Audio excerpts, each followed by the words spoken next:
There is a place in West Virginia where the forest seems to hold its breath.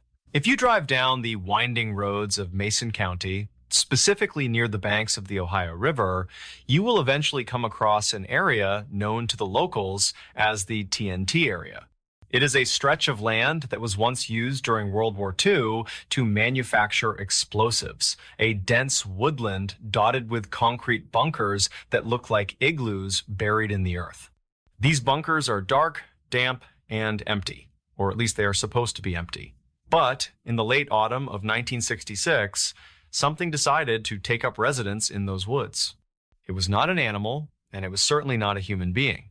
It was a presence that brought with it a feeling of absolute dread, a terror so primal that it caused grown men to weep and dogs to cower under porches. For 13 months, this entity watched the town of Point Pleasant. It stood on roadsides. It peered through bedroom windows. It chased cars down lonely highways. And then, just as suddenly as it arrived, it vanished, leaving behind a tragedy that would scar the community forever. This is not just a story about a monster. It is a story about a warning that went unheeded. Before we begin, tell me, where are you watching from? Drop it in the comments. The story begins on a cold Tuesday, November 15, 1966. It was around 11:30 p.m. The air was crisp, the kind of autumn chill that bites at your skin, and the sky was pitch black. Two young couples, Roger and Linda Scarberry and Steve and Mary Millette, were out for a drive. They were all young, bored, and looking for something to do in their small town of Point Pleasant. Roger was driving his black 1957 Chevy. They decided to head out to the McClintock Wildlife Management Area, which everyone in town simply called the TNT area. It was a popular spot for teenagers to hang out, race cars, or just park and talk because it was secluded and far away from the prying eyes of parents and police. As Roger navigated the Chevy down the old cratered dirt road that wound through the abandoned explosives factory, the mood in the car was light. They were laughing and joking, the headlights cutting through the oppressive darkness of the woods. But as they passed the old North Power Plant, a decaying structure left over from the war days, the atmosphere in the car shifted abruptly. Linda, who was sitting in the passenger seat, noticed something standing near the open door of the power plant. At first, her brain tried to tell her it was a man. But as the car got closer, the headlights swept over the figure, and the laughter in the car died instantly. Standing there was a creature that defied all logic. It was shaped like a man, but it was massive, standing at least 7 feet tall. It was gray, not like clothing, but like raw, rough skin. But the most terrifying detail, the thing that would haunt these four young people for the rest of their lives, were its eyes. Set deep into what should have been its chest or shoulders, because it seemed to have no neck, were two glowing red eyes. They were huge, circular, and luminous, shining like bicycle reflectors in the beam of the car headlights. The creature did not look away. It stared right at them. Roger, paralyzed by fear, slowed the car to a crawl. The creature began to move. It did not walk like a human. It shuffled, an awkward, lurching gait, moving away from the building. Roger did not wait to see what it would do next. He slammed his foot on the gas pedal. The 1957 Chevy roared, its tires spinning in the gravel before finding traction. They sped away from the power plant, hearts pounding, terror gripping everyone in the vehicle. They just wanted to get back to the safety of the main road, Route 62. But the nightmare was not over. As they rounded a curve near a row of earth-covered bunkers, Steve yelled from the back seat. He pointed out the rear window. The creature was there. It was standing on a small hill next to the road. As the car sped past, the creature spread a pair of massive wings that had been folded against its back. The wingspan was enormous, stretching nearly 10 feet from tip to tip. With a powerful thrust, it launched itself into the air. Roger pushed the car to its limit. They were now speeding down the bumpy exit road, the speedometer climbing to 80, then 90, and finally 100 miles per hour. This was a dangerous speed for such a road, but the fear of what was behind them outweighed the fear of a crash. But no matter how fast they went, they could not shake it. Mary, looking out the window, screamed. The creature was right there. It was flying directly above the car, gliding effortlessly. It was not flapping its wings. It was just hovering, matching their speed perfectly, as if it were toying with them. They could hear a sound coming from it, a high-pitched squeaking noise, like a massive mouse or a record playing at high speed. It followed them all the way to the city limits of Point Pleasant. Once the lights of the town came into view, the creature peeled away, banking sharply into the darkness of the fields, disappearing into the night. The four of them drove straight to the Mason County Courthouse. They rushed inside, pale and shaking, and found Deputy Millard Halstead. They were stumbling over their words, speaking in fragments, terrified. Halstead had known these kids all his life. He knew they were not troublemakers. He knew they had not been drinking. When he saw the sheer terror in their eyes, he knew they had seen something real. He later told reporters that he had never seen people that scared before. Deputy Halstead agreed to follow them back to the TNT area to investigate. He drove his cruiser, and they followed in the Chevy. When they returned to the site, the creature was gone. But there was a strange, lingering feeling in the air. The police radio in Halstead's cruiser began to screech with static, a bizarre interference that he could not explain. It was as if the very air was charged with an unknown energy. They found nothing that night, but the story was out. The next morning, the local newspaper ran the headline that would birth a legend. It read simply, "Couples see man-sized bird creature, something." The press dubbed it the Mothman, inspired by the Batman TV series that was popular at the time. And once the story broke, the floodgates opened. It turned out Roger and Linda were not the first to see it. 3 days earlier, on November 12, 1966, 5 men were digging a grave in a cemetery in Clendenin, a town nearby. It was a mundane job, just another day of labor. But as they worked, something caught their attention. Rising from the trees nearby was a brown, winged figure. It looked like a human, but it flew. It glided over their heads, silent and ominous, before disappearing over the hill. The men were baffled, but they had kept quiet, fearing ridicule. But now, with the story of the couples in the paper, reports began pouring in from all over the valley. For the next 13 months, Point Pleasant became the epicenter of high strangeness. People reported seeing the creature in their backyards, standing on the roofs of their barns, or watching them from the edge of the forest. One particularly chilling encounter happened to a man named Newell Partridge. He lived in a rural house outside of town. One night, he was watching television when the screen suddenly went dark. A loud, whining sound began to emanate from the TV set, increasing in volume until it was unbearable. At the same time, his German Shepherd, a hunting dog named Bandit, began to howl on the front porch. Bandit was a tough dog, afraid of nothing, but he sounded terrified. Newell grabbed a flashlight and went outside. He shined the beam toward the hay barn at the bottom of the field. There, standing by the barn, were 2 red eyes. They were glowing, reflecting the flashlight beam with an intensity that Newell said felt like they were burning into his soul. Bandit, perhaps sensing his master's fear, or perhaps driven by instinct, shot off the porch and ran across the field toward the eyes. Newell called for him to stop, but the dog kept running. Newell heard Bandit bark once, a snarling, aggressive bark, and then there was a yelp, and then silence. Newell was too terrified to follow. He ran back inside and locked the door, sleeping with a shotgun across his lap. The next morning, he went to the barn. Bandit was gone. There was no blood, no sign of a struggle. The dog had simply vanished from the face of the earth. But in the mud near the barn, Newell found strange tracks. They were not paw prints. They were not footprints. They were circular marks, as if something heavy had landed and taken off. As the weeks turned into months, the atmosphere in Point Pleasant grew heavier. It was not just the monster sightings. People began to experience other phenomena. Strange lights were seen in the sky, darting and maneuvering in ways that no airplane could. Residents reported their phones ringing with bizarre metallic voices on the other end, speaking in riddles. Strangers in black suits began appearing in town, visiting witnesses and asking unsettling questions, warning them to stop talking about what they had seen. The town felt like it was under a microscope, being observed by something vast and incomprehensible.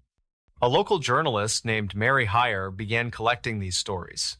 She was a no-nonsense woman, deeply respected in the community. But even she began to feel the strain. She reported that she would often see a strange car parked across the street from her office, with men inside watching her. She received nuisance calls at all hours of the night. It felt as if the pressure was building towards something. The Mothman was seen more frequently, often hovering near the factories or the bridges, a silent sentinel watching the town go about its business. Then came December 1967. The sightings had been going on for over a year. The town was weary. Christmas was approaching, and the residents were trying to focus on the holidays, hoping the madness would fade away. The weather had turned bitter cold.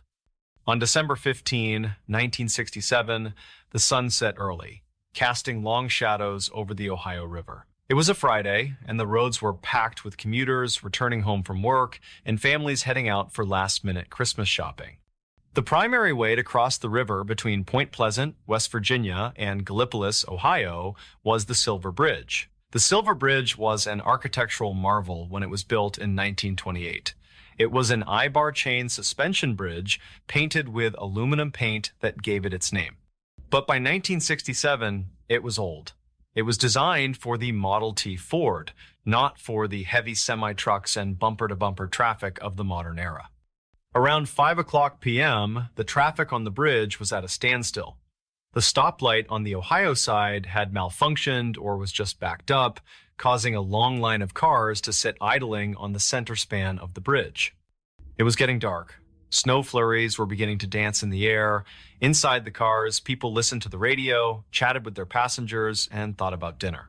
Among them were friends and neighbors. There were fathers coming home to their children. There were trucks hauling goods.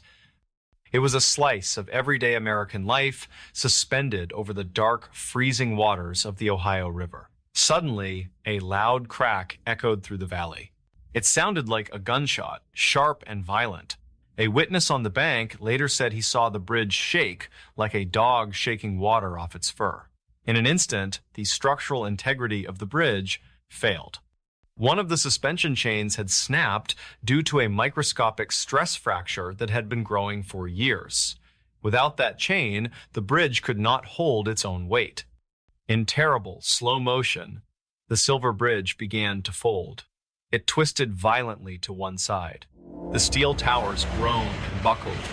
Drivers inside their cars looked around in confusion and then panic as the road beneath them simply dropped away.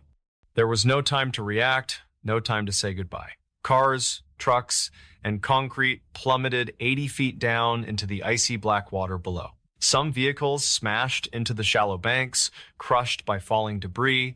Others were swallowed instantly by the dark river.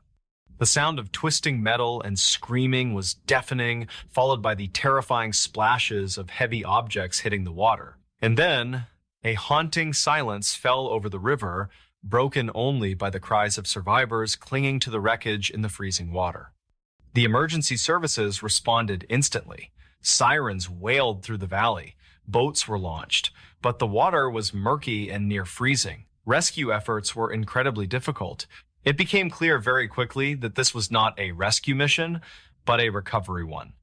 For days, divers pulled bodies from the river. The town was devastated. In the end, 46 people lost their lives that evening. It was the deadliest bridge collapse in American history at that time. The entire community was in mourning. Coffins were lined up in the funeral homes. Christmas presents that had been in the trunks of the sunken cars washed up on the riverbanks, wet and ruined wrappers clinging to muddy boxes. And in the wake of the tragedy, a realization hit the townspeople. The Mothman was gone. After the bridge collapsed, the sightings stopped. The creature that had terrorized the town for 13 months, the red-eyed phantom that had chased cars and peered into windows, simply vanished. It was never seen in Point Pleasant again. This timing led to a chilling theory that persists to this day. Was the Mothman trying to warn them? Was its presence a harbinger of the doom that was coming? Some remembered that the creature was often seen near the bridge in the weeks leading up to the collapse. Others recalled the feeling of dread it inspired, a feeling that something terrible was about to happen. Or was it something more sinister? Was the creature drawn to the impending tragedy, like a vulture circling a dying animal, waiting for the moment of death to feed on the energy of the disaster? We may never know the truth. The official investigation into the bridge collapse blamed a single faulty eye-bar in the suspension chain, a mechanical failure. But for the people of Point Pleasant, the memory of the bridge will always be inextricably linked to the memory of the Mothman. Today, if you visit Point Pleasant, you will find a stainless steel statue of the creature standing in the center of town. It has become a tourist attraction, a mascot. But for the older generation, those who were there in 1966 and 1967, the statue is not a quirky roadside attraction. It is a monument to a year of fear. It is a reminder of the nights they spent locked in their homes, listening to the strange shriek coming from the darkness. There are many things in this world that we cannot explain. We have science, we have logic, and we have rationality. We build bridges of steel and concrete, believing they will carry us safely across the void. We map the woods and pave the roads, believing we have tamed the wild. But stories like the Mothman remind us that there are still shadows on the edges of our vision. There are still mysteries that defy our understanding. The tragedy of the Silver Bridge teaches us a profound lesson about the nature of our existence. We often walk through life with the arrogance of control. We plan for tomorrow, we schedule our weeks, and we assume that the ground beneath our feet is solid. We believe that we are the masters of our own destiny.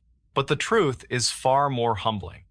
There is a grand design that is far beyond our comprehension. We are but travelers in a world that operates on a will greater than our own. When we look at the intricate web of events, the warnings we might miss, the sudden turns of fate that change everything in a single heartbeat, we must realize our own limitations. We are fragile. Our control is an illusion. We must learn to walk with humility upon this earth. We must understand that while we can build and we can plan, the final outcome of all things rests with a power that sees what we cannot see and knows what we cannot know. We should not live in fear of the unknown, but rather in a state of reverent trust, accepting that we are small parts of a vast unfolding decree. We do what we can, we look out for one another, and for the rest, we must surrender to the fact that we are not the ones holding the pen that writes the story of the universe. So, the next time you are driving down a dark country road late at night and you see a pair of red eyes reflecting in your headlights, do not be too quick to dismiss it as just an animal. Keep your eyes on the road, keep your doors locked, and remember that the world is much older and much stranger than we like to admit. If you enjoyed this story, please like and share. Stay safe. We rely on our senses to navigate the world. We trust our eyes to tell us the truth about what is in front of us. We trust our nose to tell us if there is smoke or fire. But most of all, we trust our ears.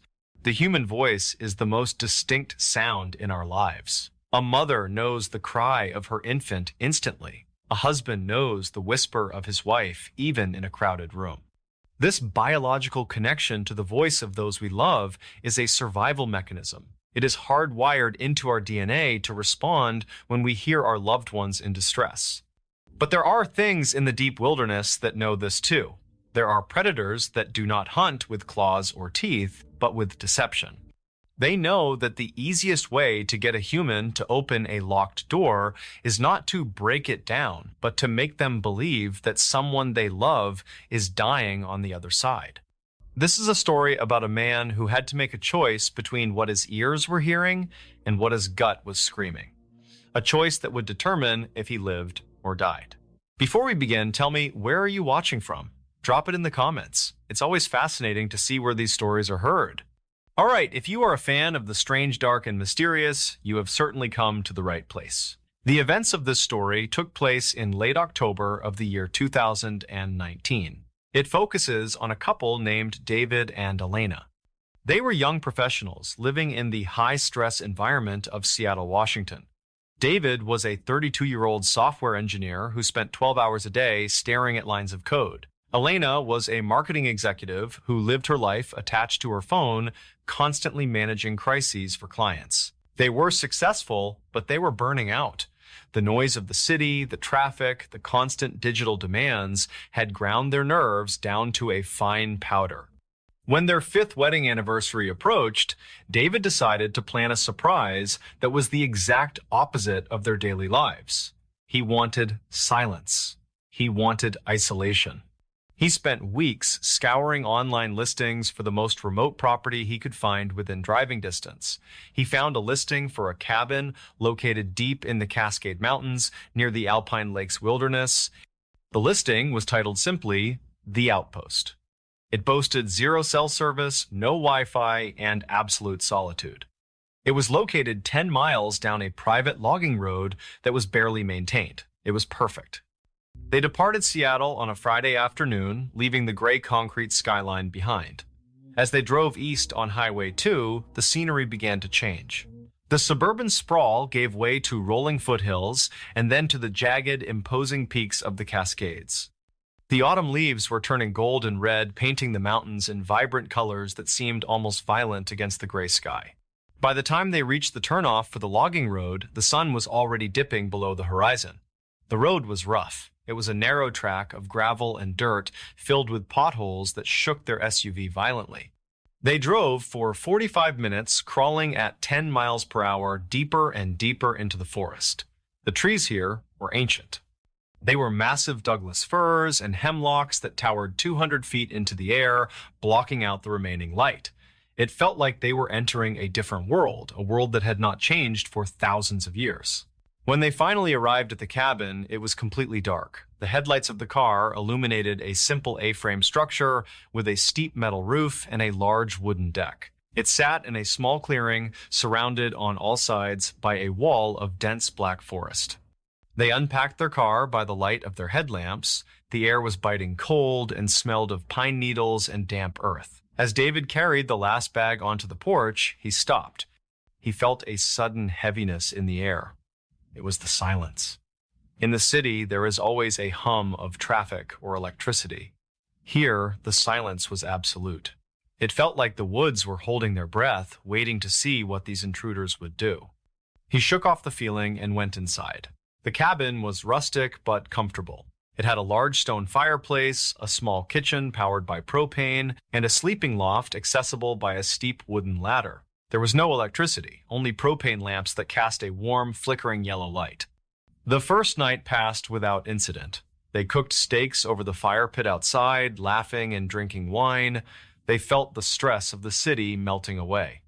They went to bed early, climbing up the ladder to the loft and burying themselves under thick down comforters. They slept deeply, the kind of sleep that only comes with pure exhaustion. The next day, they hiked a dense ridge behind the cabin. The woods were strangely empty, without a single animal or bird. At lunch, Elena froze, feeling watched.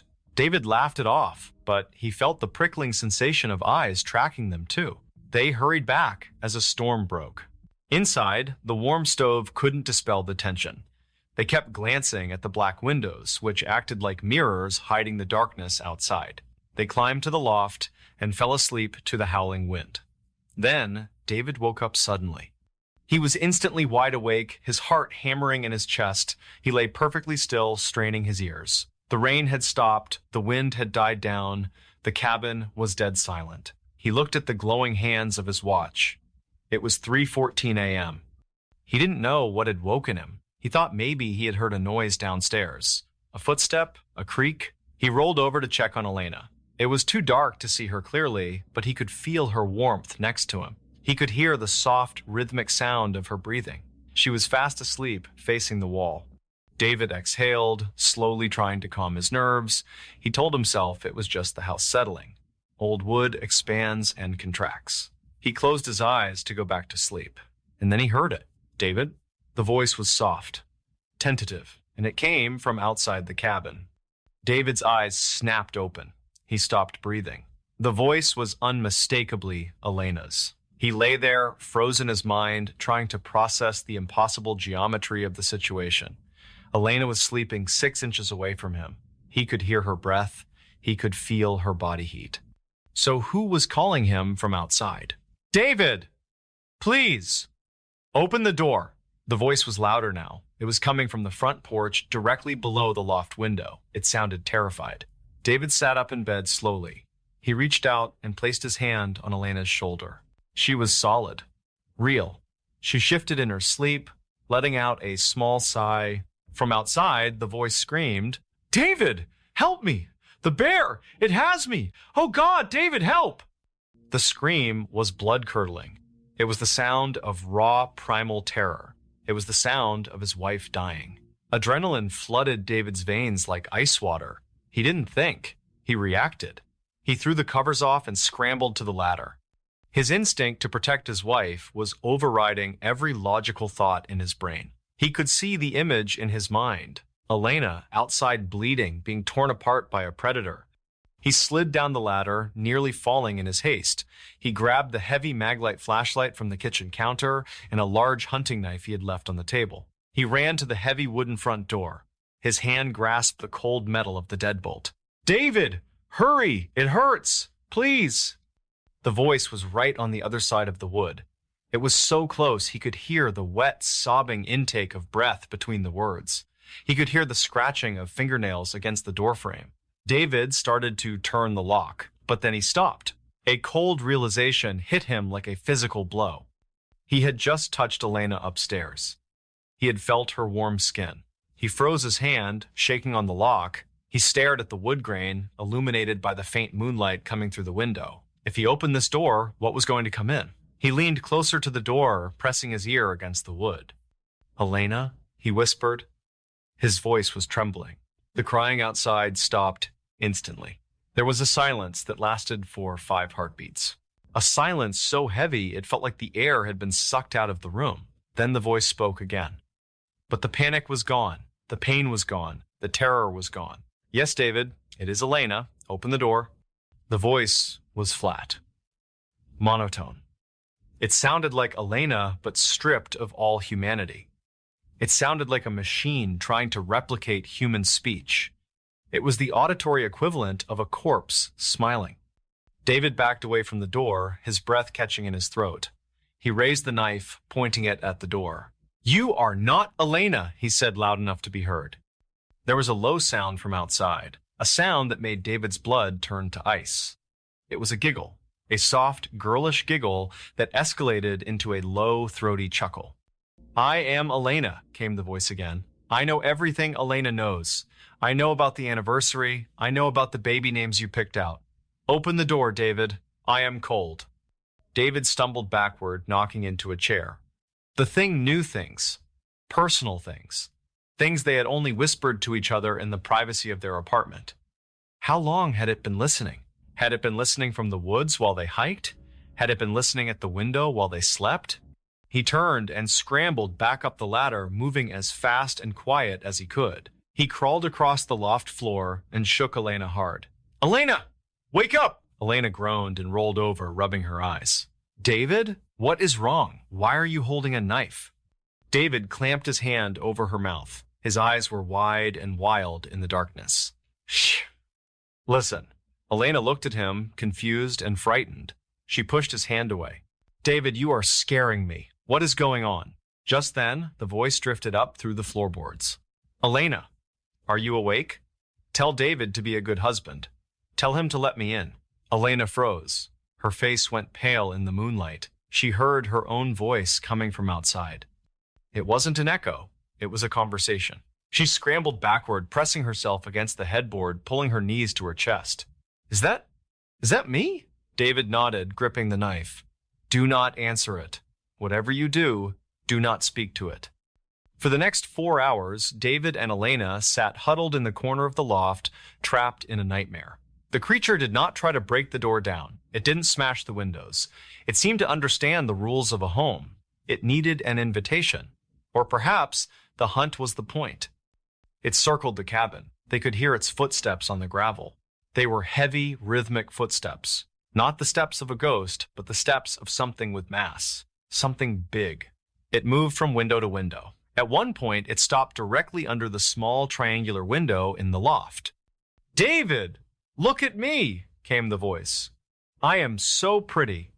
Just like you, like. David squeezed his eyes shut. He imagined a face pressed against the glass, a face that looked like Elena but stretched and wrong. Then the tactics changed. The entity stopped pleading and started bargaining. If you don't open the door, I will wait. I can wait a long time. The woods are mine, David. You have to come out eventually. Then it started mimicking other sounds. It mimicked the sound of their car alarm. It mimicked the sound of David's mother calling his name. It mimicked the sound of a crying baby. It cycled through sounds like a radio searching for a station that would trigger a reaction. David and Elena sat in silence, tears streaming down their faces, too terrified to move, too terrified to make a sound.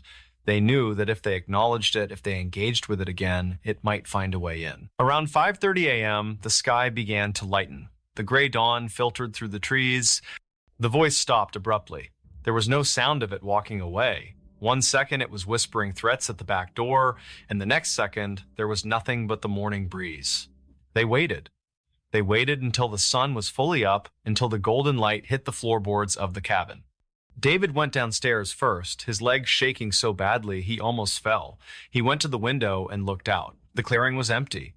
The morning was peaceful and bright, as if the night had never happened. He unlocked the front door, his hand trembling. He swung it open, ready to slash with the knife. There was nothing. But then he looked down at the mud near the porch. There were footprints. But they were not human footprints, and they were not animal prints. They looked like bare human feet, but they were huge, easily size 15, and they were smooth. There were no toes, just long, smooth indentations in the mud, as if someone was walking on stumps that ended in a heel. David yelled for Elena, "Get the keys! Get the car keys now!" They didn't pack. They didn't brush their teeth. They didn't change out of their pajamas. They grabbed their wallets and the keys and ran to the SUV.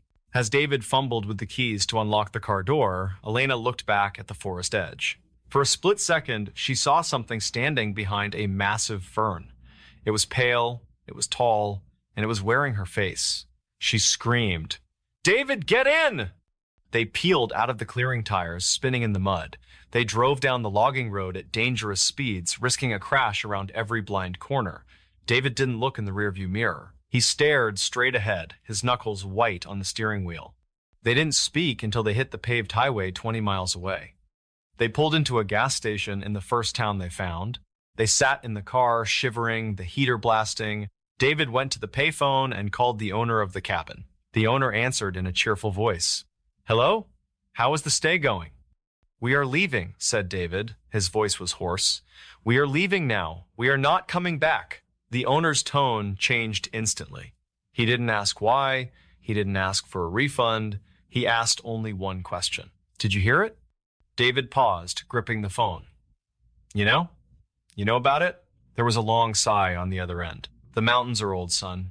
Older than you, older than me. There are things up there that get lonely. They like to play house. Did you open the door?" "No," said David.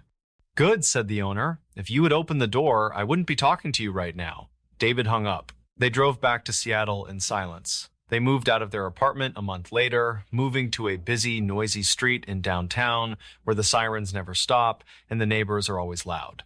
They never go hiking anymore.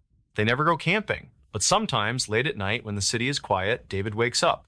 He lies in bed and listens to the hum of the refrigerator and the distant traffic.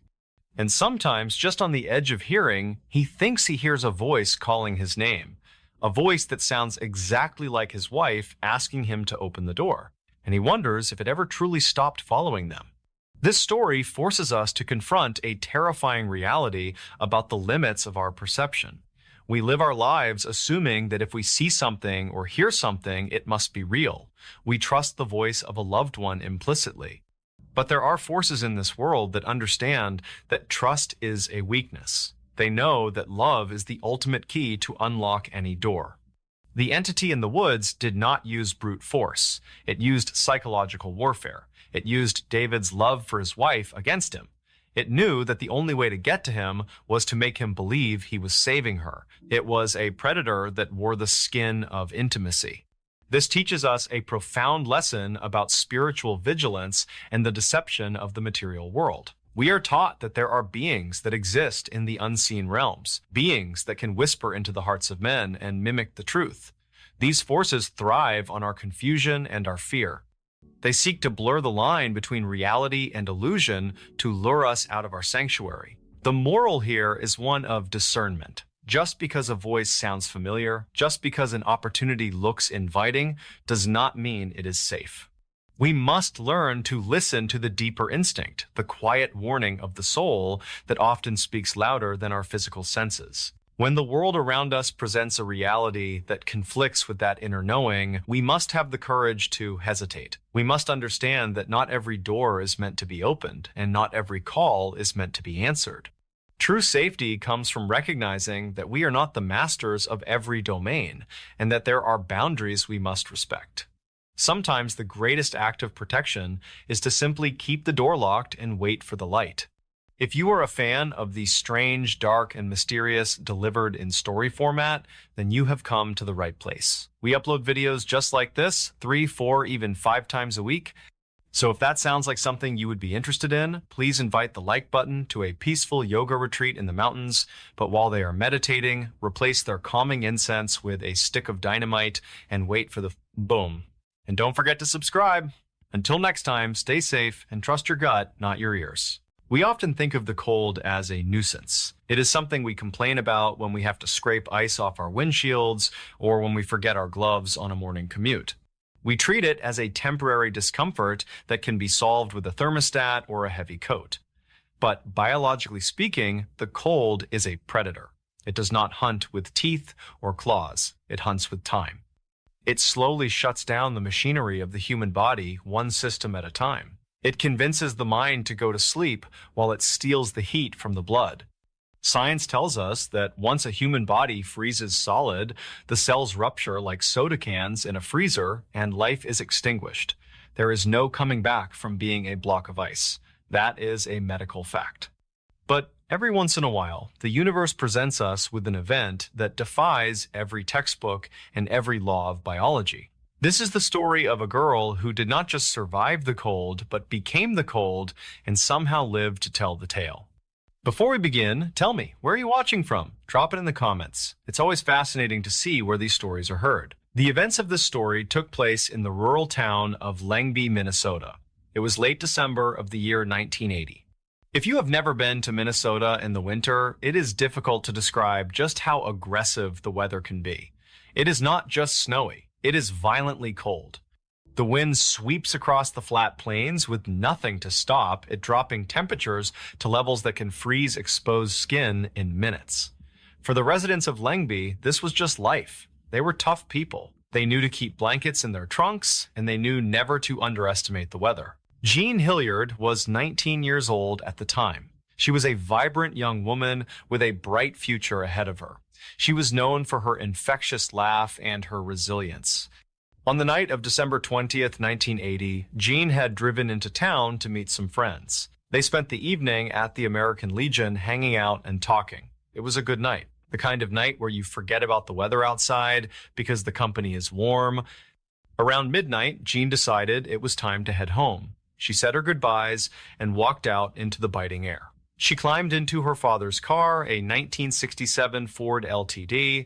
It was a heavy, reliable car with rear-wheel drive, which was common for the era, but not exactly ideal for icy backroads. The temperature that night was hovering around 15 degrees below 0 Fahrenheit. But with the wind chill, it felt much closer to 30 or 40 degrees below zero. Jean started the engine and let it warm up for a moment before pulling onto the road. Her route home took her down a series of gravel roads that cut through the farmland. These roads were not well lit. In fact, they were pitch black. The only light came from her headlights cutting through the swirling snow. As she drove the heater in the Ford LTD struggled to keep up with the cold radiating through the metal doors. Jean was driving carefully, but the roads in Minnesota are unpredictable. About 2 miles from her destination, she hit a patch of black ice. The heavy rear end of the Ford slid out. Jean tried to correct the steering, but it was too late. The car spun out of control and slid violently into a steep ditch. The impact wasn't severe enough to injure her, but it was enough to bury the car. The wheels were deep in the snow. Jean tried to accelerate, but the tires just spun uselessly, whining against the ice. She was stuck. She sat there for a moment in the silence. The engine had died. The heater stopped blowing. The silence of a winter night in the country is absolute.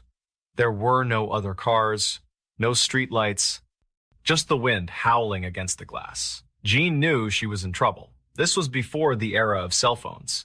She couldn't just call for help. She had to make a choice. She could stay in the car and wait for someone to find her, but on a remote gravel road at 1 in the morning, that might not happen for hours or even days. By then, she would likely be frozen to death, or she could walk. Jean knew that a friend of hers named Wally Nelson lived about 2 miles down the road. 2 miles doesn't sound like a long distance. On a summer day, it is a pleasant 30-minute walk. But in 20 below zero weather in the middle of the night, 2 miles is an eternity. Jean looked at her outfit. She was dressed for a night out, not a survival expedition. She was wearing Western boots, a coat, and mittens. She did not have heavy winter gear, but she thought she could make it. She was young and strong. She opened the car door and the wind hit her like a physical blow. It sucked the warmth right out of the cabin instantly. She stepped out into the snow, which was knee-deep in some places. She began to walk toward where she thought Wally's house was. The wind was relentless. It cut through her coat as if she were wearing nothing at all. Within the first 10 minutes, her feet began to numb. The Western boots offered zero insulation. She kept walking, one step after another. The cold began to work its way inward. First, her toes went numb, then her fingers, then her nose and ears. She tucked her head down and pushed forward. The darkness was disorienting. Everything looked the same, just white snow and black trees. After about an hour of walking, Jean's body began to shut down. This is the insidious nature of hypothermia. As the core body temperature drops, the brain begins to falter. Thoughts become sluggish. Coordination fails. Jean found herself stumbling. Her legs felt like heavy blocks of wood. She wasn't shivering anymore, which is a very bad sign. Shivering is the body's attempt to generate heat. When you stop shivering, it means your body has given up on trying to stay warm and is focusing solely on keeping the heart beating. Finally, she saw it. Through the trees, she saw the porch light of Wally Nelson's house. It was a beacon of hope. She was so close. Just a little further, and she would be warm. She would be safe. She pushed herself to move faster, but her body wouldn't cooperate. She reached the bottom of Wally's driveway. The house was right there, maybe 20 feet away.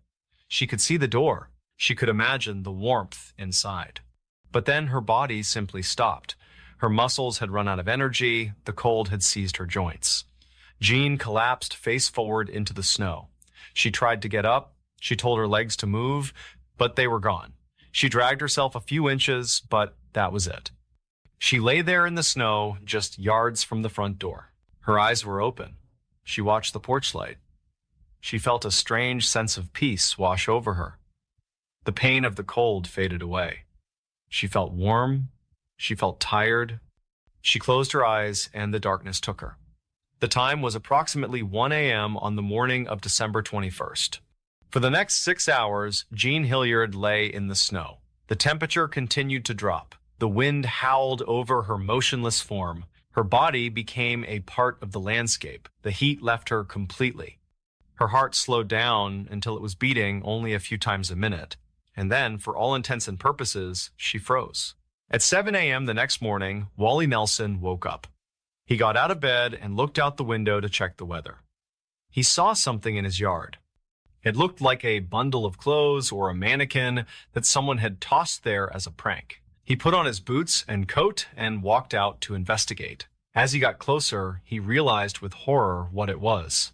It was Jean. She was lying in the snow. Wally knelt down and touched her. She was rock hard. Not cold, hard. She was stiff as a board. Her face was an ashen gray color. Her eyes were frozen open, staring blankly at nothing. There was no rise and fall of her chest. To Wally, she looked undeniably dead. He knew he had to get her to a hospital immediately, though he didn't know why. It seemed hopeless. He tried to lift her, but she was rigid. Her arms and legs were frozen in the position she had fallen. She wouldn't bend. He dragged her to his car. The back seat of his vehicle was too small to lay her down flat because she was stuck in a sprawling position.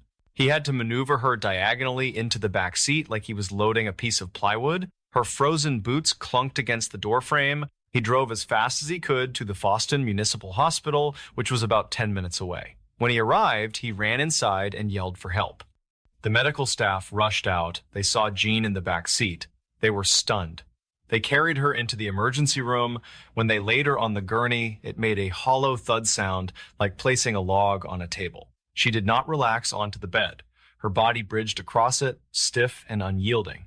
Dr. George Sather was the physician on duty. He had seen frostbite before, he had seen hypothermia, but he had never seen anything like this.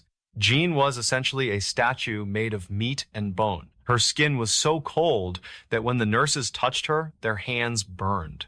They couldn't find a pulse, they couldn't find a blood pressure, her pupils were dilated and fixed, they didn't react to light because her eyes were frozen solid.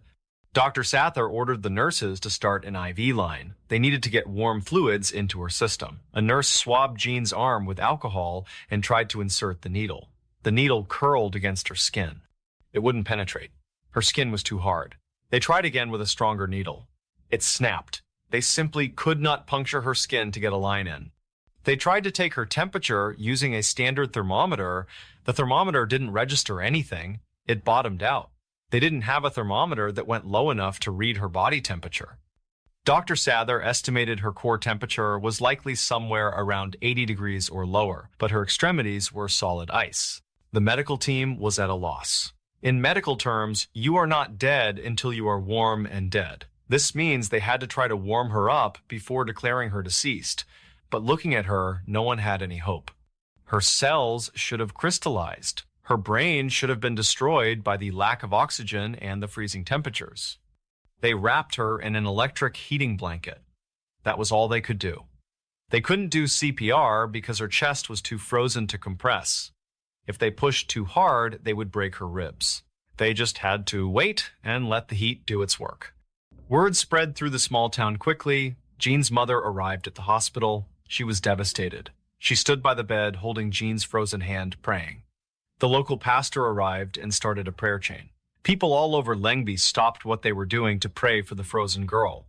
Dr. Sather went out to talk to the family. He was honest. He told them that even if by some miracle she woke up, she would likely have severe brain damage. She had gone hours without significant oxygen to the brain. He also told them that looking at the state of her legs, amputation was almost a certainty. Her legs were gray and lifeless. The frostbite was deep. Hours passed. The heating pad hummed. The room was tense. The nurses checked for a heartbeat every few minutes, finding nothing. And then around 1 p.m., something happened. A nurse thought she felt a flutter in Jean's neck. A pulse. It was faint, maybe 12 beats per minute, but it was there. The room sprang into action. They rechecked her vitals. Her heart was struggling to restart. It was fighting against the cold sludge of her blood. Slowly, very slowly, her body began to soften. The rigidity left her arms, then her legs. Her skin began to turn from gray to white and then a faint pink. By late afternoon, Jean Hilliard began to stir. Her eyes, which had been frozen glass a few hours earlier, blinked. She looked around the room. She saw her mother. She saw the doctors. And then she spoke. Her voice was weak, a whisper.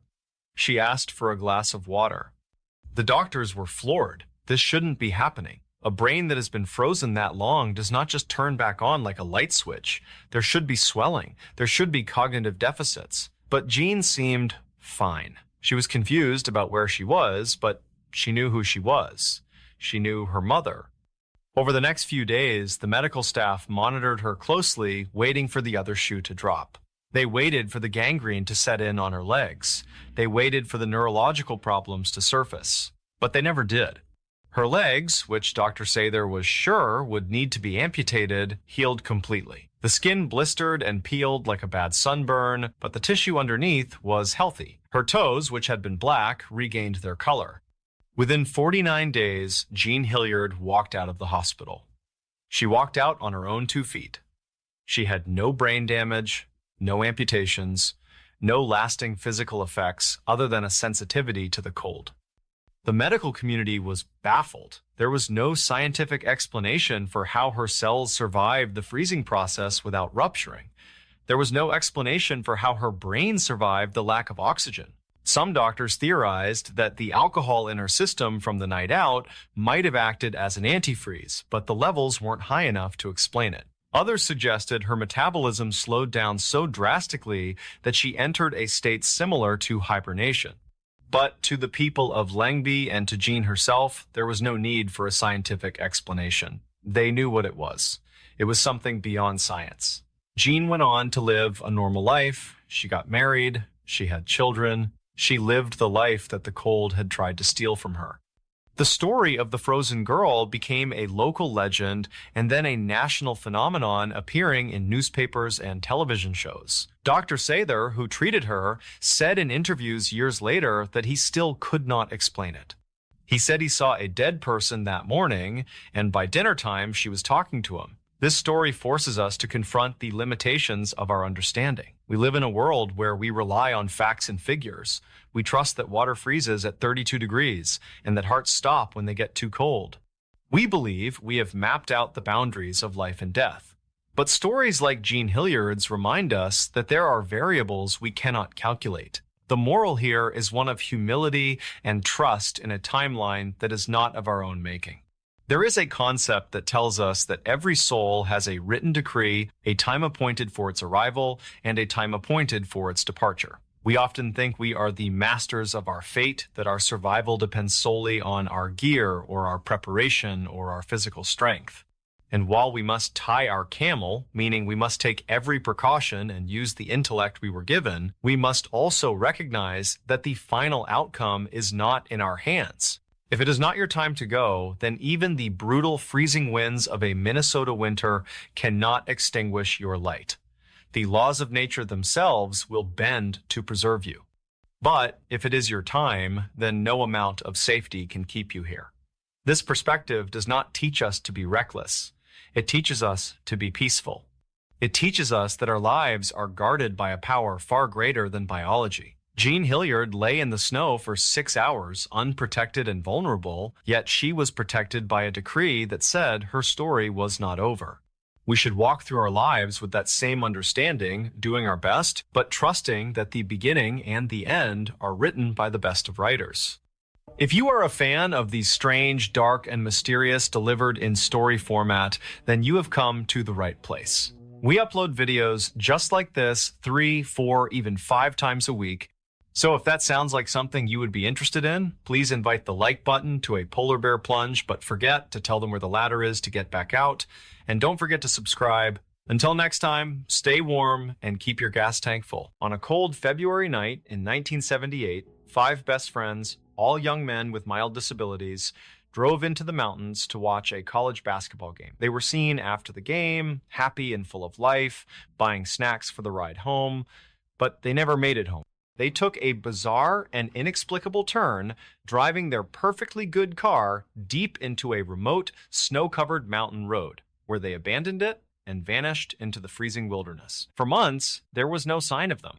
And when their bodies were finally discovered, the scene left behind was so tragic and so strange that it raised far more questions than answers, creating a heartbreaking mystery that has endured for over 4 decades. Before we delve into the strange, dark, and mysterious story of what happened to these 5 friends, I would love to know where you are watching this from. Let me know in the comments below. It's always incredible to see where in the world these stories are being heard. All right, if you're a fan of these kinds of stories, you have certainly come to the right place. Our story takes place in Yuba City, California, a quiet, working-class town. It's here that we meet our 5 main characters, a group of friends so inseparable that their families and community often thought of them as a single unit. They were 2 9-year-old Bill Sterling, 2 4-year-old Jack Hewitt, 3 2-year-old Ted Weiher, 3 0-year-old Jack Madruga, and 2 5-year-old Gary Mathias. To the outside world, they might have seemed different.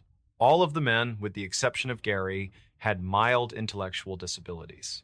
They lived at home with their parents, were a bit slow to learn, and had a trusting, almost childlike innocence about them, but they were hardworking, kind, and deeply loyal to one another.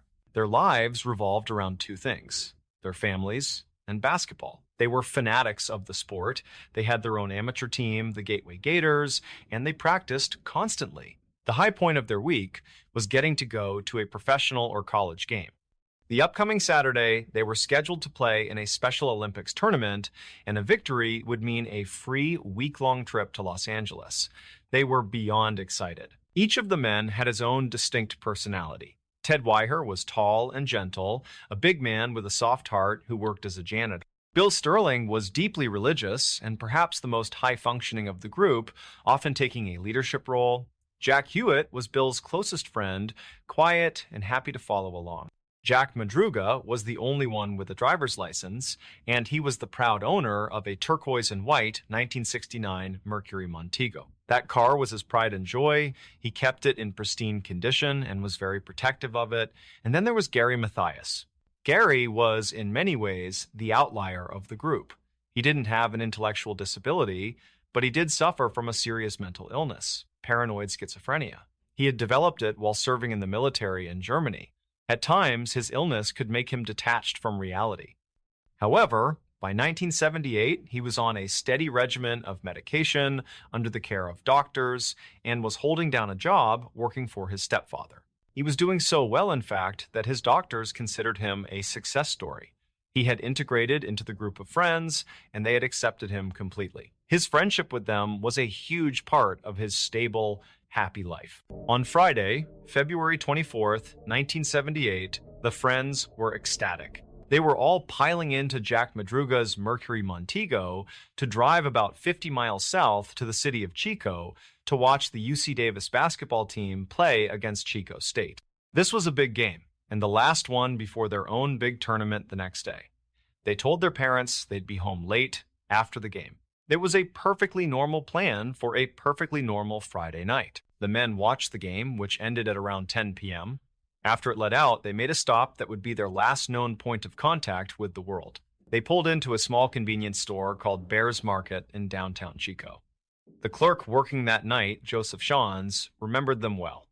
He said they came in, cheerful and a bit loud, clearly excited from the game. They bought a whole spread of junk food for the ride home, a Hostess cherry pie, a Langendorf lemon pie, a Snickers bar, a Marathon bar, and cartons of milk and Pepsi.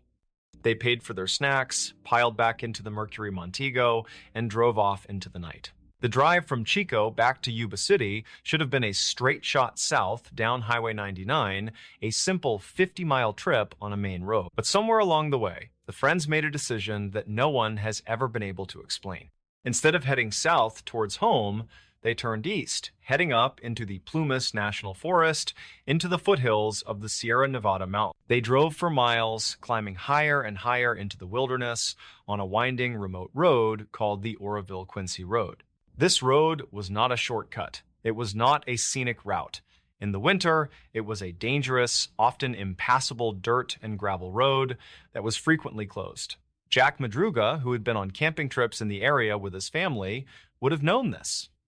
And yet, for some reason, he kept driving, taking his four friends deeper and deeper into the dark, cold, and completely desolate forest. For days, the families of the five men waited in agony. When they didn't return home Friday night, their parents immediately knew something was wrong. This was completely out of character.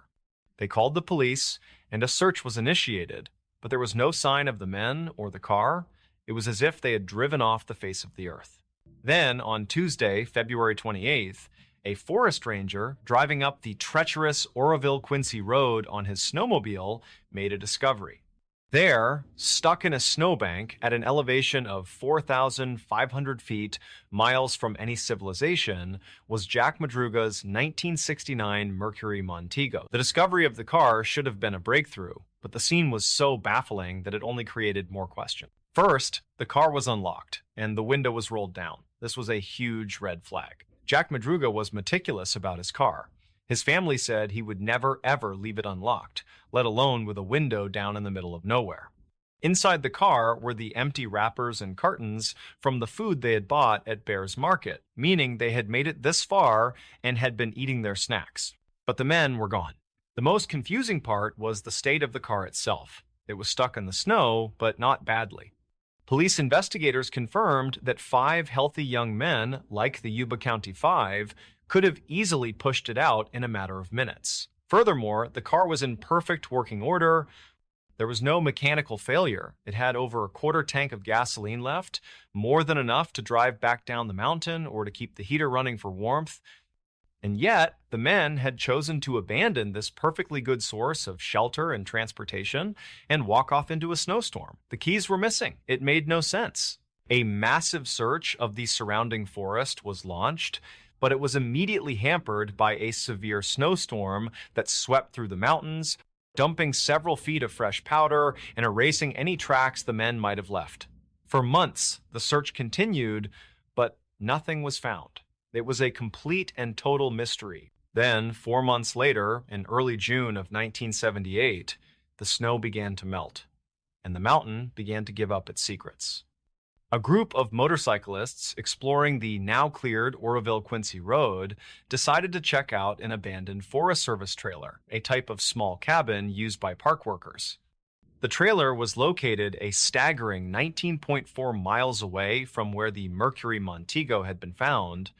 When they opened the door, they were hit with the overwhelming smell of death.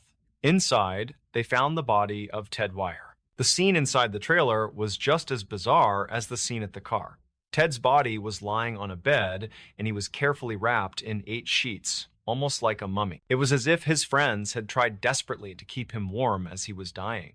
An autopsy would later reveal that he had starved to death. His beard growth suggested he had been alive in that trailer for as long as 8 to 13 weeks. He had lost nearly 100 pounds. He had starved to death, despite the fact that in that very same trailer, there was a locker full of military sea rations, canned food like beans, stew, and fruit cocktail, more than enough to keep 5 men alive for a year.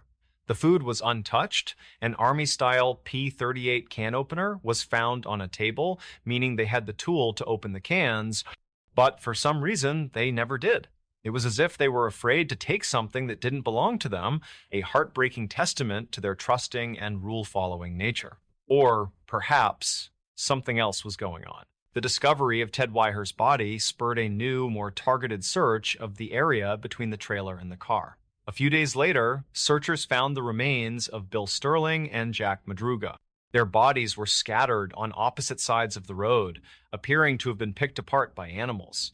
They had succumbed to hypothermia. A little while later, Jack Huett's father, who had never given up searching for his son, found his son's backbone under a bush. His skull was found a short distance away. 4 of the 5 friends had been found, but there was still no sign of the 5th man, Gary Mathias. Investigators did find his tennis shoes inside the trailer, suggesting he had been there with Ted Wire, but his body was nowhere to be found. So what happened? What could have possibly possessed these 5 men to make such a series of catastrophic and illogical decisions? This is the heart of the mystery. First, why did they drive up that mountain road? It was the wrong direction, a dangerous road, and it made no sense as a route home. The most plausible theory centers on Gary Mathias. It's possible that Gary, with his history of schizophrenia, experienced a psychotic episode. Perhaps he became paranoid and believed they were being followed, and he convinced his loyal and trusting friends that the only way to be safe was to flee into the mountain. In their minds, they weren't getting lost. They were following their friend to safety. This could also explain why they abandoned the car. If Gary was in a paranoid state, he might have seen another car on the road, perhaps the car of a man named Joseph Shawns, who reported getting stuck in the snow that same night and seeing headlights behind him and thought it was a threat. He might have told the others they had to get out and hide in the woods, taking the keys so no one could follow them. His friends, trusting him implicitly, would have followed. But this doesn't explain why they walked nearly 20 miles in a blizzard. And it certainly doesn't explain why they starved to death in a trailer full of food. Perhaps their disabilities made them unable to understand that in a life or death situation, it was okay to break into the food locker. Or maybe Gary, in his delusional state, told them the food was poisoned. And the final haunting question remains, what happened to Gary Mathias? Did he wander off from the trailer after Ted Wire died, eventually succumbing to the elements in some remote location where his body has never been found? Or is it possible that whatever caused them to go up that mountain in the first place had something more directly to do with him? Did he somehow survive? We will likely never know. All that is certain is that on a cold winter night, 5 innocent men, 5 best friends, were led on a tragic and bizarre journey that ended their lives. They were found, one by one, victims of the cold and of a series of decisions that defy all logic.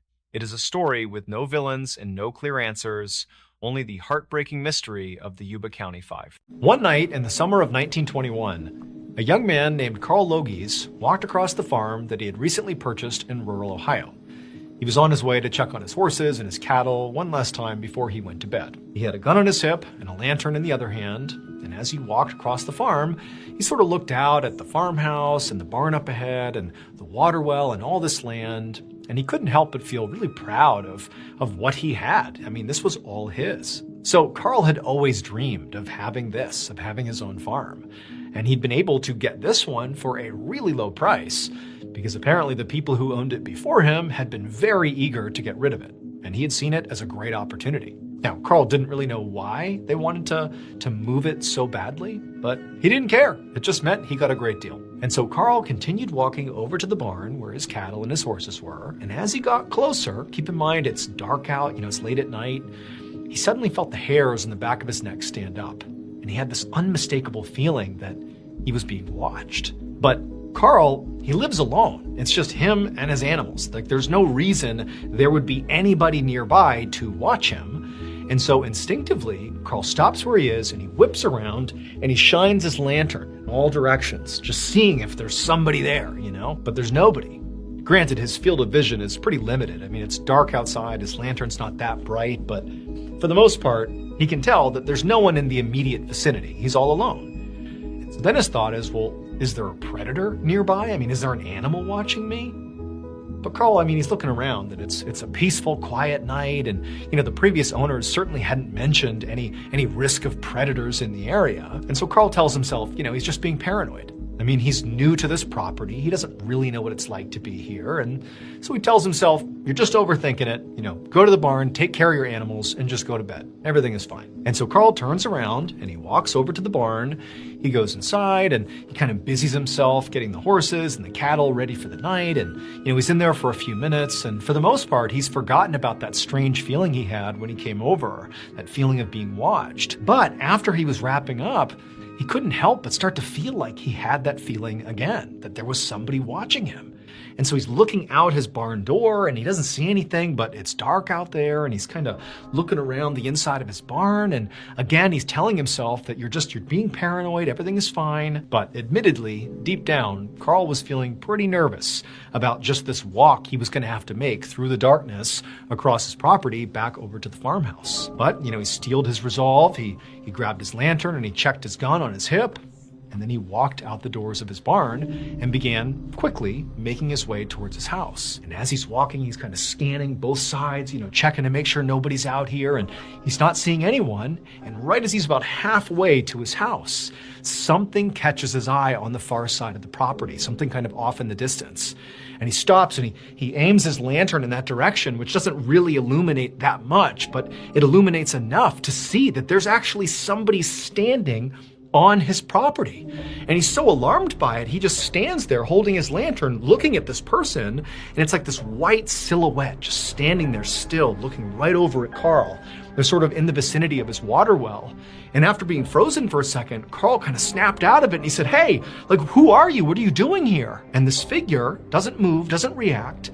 They just stand there kind of staring at Carl, and then they turn and begin kind of moving away from Carl in the direction of the water well. And Carl, at this point, he doesn't know what's happening. He thinks that this person clearly is some sort of trespasser. They must have been here earlier. That's what I was feeling. They were here. They've been watching me. Are they going to try to rob me? Who is this?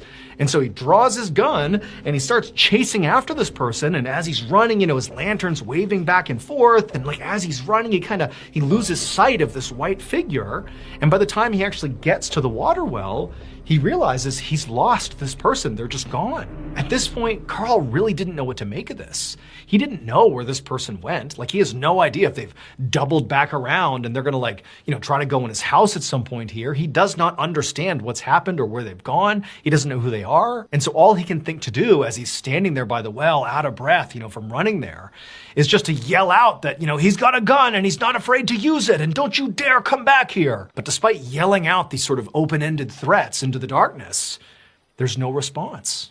And he doesn't see this white figure anywhere. It's just dark and silent in all directions. And so for a while, Carl just stood there at the well, just, looking out, almost expecting to see this figure reappear, but they never did. And eventually, when it really felt like everything had kind of calmed down on his property, he just turned and run the rest of the way over to his farmhouse. He went inside and locked the door behind him. Now, the next morning when Carl woke up, he tried to tell himself that whatever happened the night before, it had to be an anomaly. Like maybe that was a neighbor who had come over and they were shy, or maybe it was, a potential trespasser or a thief or something, and they were scared off by Carl's threats of being willing to use his weapon. Like Carl is telling himself that whatever that was last night, he likely would never encounter that person ever again, and it was handled. But Carl was wrong. Almost every single night from that night onward for the next year, at about 9:30 p.m. every night, around the time that Carl would go to the barn to check on his animals before bed, he would always see that figure. And they were never close enough that Carl could actually see who it was or get any sense of what they wanted. They were always just kind of off on the side of the property, always watching Carl every time he came out of the barn. And then when he would invariably scream at them and run towards them, and even at one point he fired his weapon in their direction, every time this figure would just, without saying anything, move away from Carl in the direction of the water well, and around there, Carl would lose sight of them. They would just vanish. Now, as much as Carl really wanted to pretend that this was just something explainable, that this was some person coming on his property that was evading his capture every single night, as much as he wished that could be the explanation, Carl knew, despite not being a very superstitious or, a believer in the paranormal, despite not being those things, he felt like what he was witnessing was a ghost. I mean, what else could it be? It's this white figure that floats away from him and vanishes every night. Like, that's a ghost. And also, another part of Carl was thinking, like, the previous owners were really excited to sell this property effectively at a loss. It's like they just wanted to be rid of this property. And he couldn't help but feel like, maybe there's a connection between what I'm seeing and why they left. But the one thing that Carl hung on to was that despite how unsettling this whole thing was and how terrifying it was to, see this figure floating around on his property, despite that, the reality is it was pretty predictable. Every night around 9:30, he would see this ghost, whatever it was, but it didn't really affect him or his animals. It was just terrifying. And he accepted that. It just sort of became his new normal. That is, until August 1st of 1922, which happened to be almost exactly a year after Carl had purchased this property. On that day, Carl noticed his horses, his cattle, they stopped drinking the water, the well water that he gave them all year long since he had been here. They had never had any issues with it, but on that day, they just stopped drinking it. And in fact, they were kind of skittish around the water, like there was something in the water that was upsetting them. Carl tasted the water, it tasted fine to him, but he assumed there just must be something in it that made it unclean to the animals. And so what he had to do was clean the water, which meant he needed to drain the well, get rid of all this dirty water, and let the well refill, and hopefully at that point it will be clean. So Carl goes over to the water well. Remember, this is always where the figure goes off and disappears to. And as the water began to drain, he realized there was something in the well, clearly deep in the well that he never would have been able to see unless he drained it. And here he is draining it, and he's looking down and he can't quite tell what it is, but eventually the water was shallow enough that it was obvious what was in the bottom of his well. And at that point, he went and got the sheriff. It would turn out 5 years earlier, Carl's farm had been owned by another man whose name was Frank Lerman. And Frank, when he was here, had multiple employees, including a young farmhand named Henry Lipenstick. And one day, Henry had gone missing. Henry didn't have any family or close friends who lived nearby, and so basically everybody in town assumed that Henry must have just left town. But one of Frank's neighbors had told the sheriff at the time that she didn't actually believe that. She thought maybe Frank himself had done something to Henry. Because according to her, Frank and Henry argued all the time about money. Like there was clearly real tension between those two. The sheriff tried to look into Frank to see if there was any legitimacy to this claim. But at the same time this investigation was beginning, Frank abruptly sold his property and moved away. And without any real evidence, the sheriff couldn't prove there was any foul play involved. And so he just had to close the case and move on. Until Carl, 5 years later, drained that well. And suddenly, the Henry Lipenstick case was solved. Because at the bottom of the well, Carl found Henry's very decomposed body. He was practically skeletal by this point, but they could tell that was Henry. An autopsy later revealed that Henry had died of blunt force trauma to the head, and his death was ruled a homicide. Frank was arrested and found guilty of second-degree murder, but he only served 7 months before his charges were dropped due to insufficient evidence, and he was released. When they pulled Henry's remains out of the well to give him a proper burial, they noticed he was wearing a watch, and the watch had stopped at 9:35 p.m., precisely the time that Carl, for a whole year, saw that white figure running off, disappearing over towards the water well where Henry's body was located. After Henry's body was properly buried, Carl never saw that white figure ever again. Also, it's believed that the previous owners right before Carl, who sold him the property at a discount, likely they were selling it because they too had seen Henry's ghost. There is a specific kind of darkness that hangs over London when the fog rolls in off the Thames. It is a thick, heavy blanket that muffles sound and distorts light, making the modern city feel like it has slipped back in time. In the northern part of this sprawling metropolis sits a place that seems to have been forgotten by the 20th century. It is a place of crumbling stone and tangled roots, a city of the dead that covers 37 acres of steep hillside. This is Highgate Cemetery. Today, if you visit Highgate, you will find a manicured tourist attraction where you must pay admission to see the graves of famous philosophers and writers. But if you could travel back in time to the late 1960s and early 1970s, you would not find a tourist attraction. You would find a nightmare. Back then, Highgate was a ruin. It was a Gothic wilderness where the tombs had been cracked open by tree roots and the vaults had been looted by vandals. It was a place where the sun seemed to struggle to reach the ground.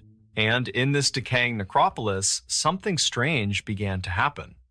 A hysteria took root in the minds of the local people, a fear so primal and so intense that it caused thousands of ordinary citizens to grab wooden stakes and hammers and hunt for a monster. This is not a story from the Middle Ages. This happened in the age of rock and roll and space travel. It is a story about a vampire, but not the kind you see in movies.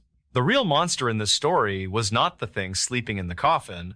The real monster was the madness that woke up in the city. Before we begin, tell me, where are you watching from? Drop it in the comments.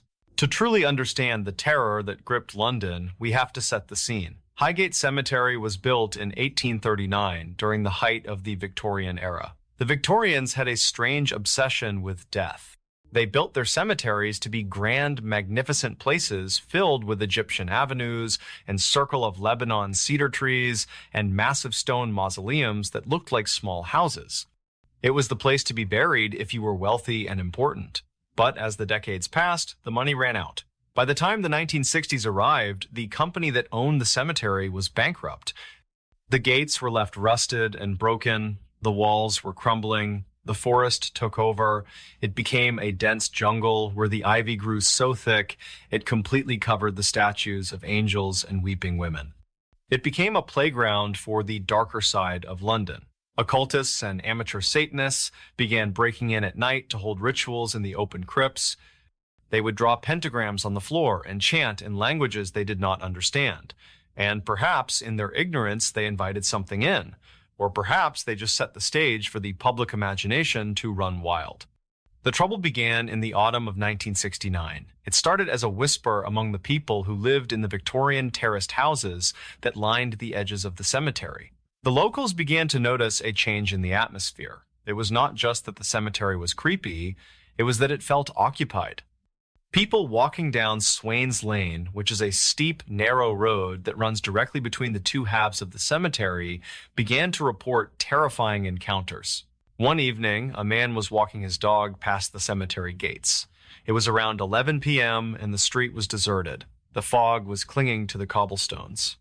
Suddenly, his dog, a large retriever that was usually fearless, stopped dead in its tracks. The hair on the dog's back stood straight up, and it let out a low, guttural growl that the man had never heard before. The man looked toward the cemetery gate. Standing there behind the rusted iron bars was a figure. It was incredibly tall, perhaps 7 feet in height. It was dressed in dark clothing that looked like a long cloak, but it was the face that froze the man's blood.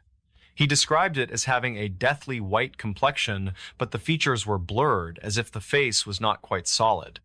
The only thing that was sharp and clear were the eyes, 2 burning hypnotic points of light that seemed to drill into his mind.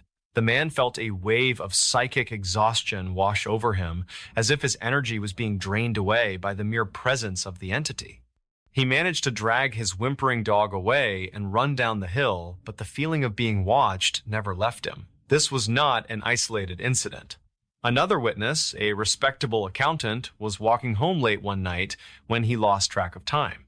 He claimed that he suddenly found himself standing in front of the gate, unable to move, paralyzed by a force he could not see. He stood there for what felt like hours, staring into the darkness, until suddenly the spell broke and he ran home in a panic. Couples who used the dark lane for privacy reported seeing a dark shape that did not walk, but glided inches above the ground, drifting through the solid iron gates as if they were made of smoke. Then the physical evidence began to appear. And this is where the story takes a turn from a ghost story to something more visceral. People began finding dead animals in the area. Foxes were the most common victims. Highgate was full of foxes, but these ones were not killed by cars or dogs. Their bodies were found lying on the paths inside the cemetery or in the gardens of nearby houses. When the bodies were examined, there were no signs of external trauma, no broken bones, no gashes, but there was a throat wound, and the bodies were completely drained of blood. It was as if something had fed on them. On February 6, 1970, the dam broke. The local newspaper, the Hampstead and Highgate Express, published a letter from a reader. The writer described seeing a gray figure flitting among the graves and asked if anyone else had seen it. The response was overwhelming. The newspaper office was inundated with letters. Everyone seemed to have a story. The fear that had been bubbling under the surface exploded into the public consciousness. Into this volatile mix stepped 2 men who would become the architects of the hysteria. Their names were David Farrant and Sean Manchester. If you were writing a movie, you could not invent 2 more perfect rivals. David Farrant was a dark, brooding figure. He was a local Wiccan and occultist who spent his nights exploring the cemetery. He told the press that the entity was a dark ley line force, a gathering of negative energy caused by the satanic rituals. He claimed to have seen the creature up close, describing it as having eyes that burned like coals. He was mysterious and spoke in riddles. Sean Manchester was the opposite. He was theatrical, loud, and charismatic. He claimed to be a bishop of the Old Catholic Church and a professional vampire hunter. When the reports of the bloodless foxes came out, Manchester went on television and made a shocking declaration. He told the people of London that they were not dealing with a ghost. He said they were dealing with a king vampire of the undead. Manchester spun an elaborate and terrifying backstory. He claimed that in the 18th century, a nobleman from Wallachia, a region in Romania famous for its vampire legends, had traveled to England. This nobleman was a practitioner of the black arts and a vampire. Manchester said that when this nobleman died, his followers brought his body to London and buried him in a secret vault in Highgate. According to Manchester, the modern Satanists who had been performing rituals in the cemetery had accidentally woken him up. Now, the king vampire was hungry, and he was stalking the streets of London. The media went into a frenzy. It was the perfect story. The clash between Ferrant and Manchester became a daily soap opera. They insulted each other in the press, they challenged each other to magical duels. They whipped the public into a state of absolute terror. You have to remember that in 1970, the internet did not exist. People got their news from the papers and the TV, and the papers were telling them that a monster was real. The tension built and built until Friday, March 13, 1970. Friday the 13th. Sean Manchester announced to the world that he was going to lead an official vampire hunt that very night. He said he would enter the catacombs, find the vampire's lair, and drive a stake through its heart. He invited the press to witness the deed. He should have kept his mouth shut. As the sun set over London on that Friday night, the atmosphere in Highgate was electric. It started with a few curious onlookers gathering near the main gates on Swains Lane. Then came the amateur ghost hunters. Then came the thrill seekers. And finally came the mob. By 10:30 p.m., the scene was apocalyptic. The narrow streets around the cemetery were gridlocked with cars, but it was the people on foot who were truly terrifying. Police estimated that hundreds, if not thousands of people had descended on the cemetery. This was not a peaceful crowd. They were a lynch mob, and they were armed. Imagine looking out your window and seeing thousands of your neighbors marching down the street holding homemade wooden stakes sharpened in their garages. They carried heavy iron crucifixes. They held flaming torches. They had pockets full of garlic and vials of holy water. They were shouting and chanting, demanding blood. The police were hopelessly outnumbered. A small detachment of officers tried to hold the line at the main gate, but the pressure of the crowd was too great. With a deafening roar, the mob surged forward. They climbed over the high brick walls, they smashed the locks on the gates, they poured into the cemetery like a flood. Inside the cemetery, it was absolute pandemonium. The darkness was pierced by hundreds of flashlight beams darting in every direction. People were running wild over the graves. They were kicking down the doors of the family vaults. They were smashing the marble angels. They were screaming that they had seen the vampire. Every shadow was a monster. Every rustle of leaves was an attack. Sean Manchester and his group managed to fight their way through the crowd to the terrace catacombs, a row of imposing stone tombs. Manchester claimed that he broke into a specific vault that he believed belonged to the vampire. He said the lid of the coffin had been moved. He prepared to perform an exorcism, but the vampire was gone. Meanwhile, the police were fighting a losing battle to clear the grounds. It took them hours to restore order. They arrested people for carrying offensive weapons. They found people hiding in the bushes, waiting to ambush the undead. By the time the sun came up, the cemetery was a wreck. Graves had been trampled and desecrated. But the horror did not end that night. In fact, the mob violence of March 13 was just the beginning of a much darker chapter. The hunt had normalized the idea of breaking into the cemetery. It had planted a seed in the minds of the disturbed that the bodies in Highgate were not human remains, but monsters that needed to be destroyed. In the months and years that followed, a wave of gruesome desecration swept through the cemetery. This is the part of the story that is hard to stomach because it shows what happens when superstition replaces humanity. In August of 1970, the police were called to the cemetery again. Inside one of the mausoleums near the north gate, they found a scene from a horror movie. A woman's body had been dragged out of her coffin. Her head had been severed from her body. The perpetrators had tried to burn the remains. It was a senseless, brutal act of violence against the defenseless dead. Then came the incident of the Iron Vampire. A vault was found broken open. The coffin inside had been smashed. The skeleton within had been subjected to a ritualistic execution.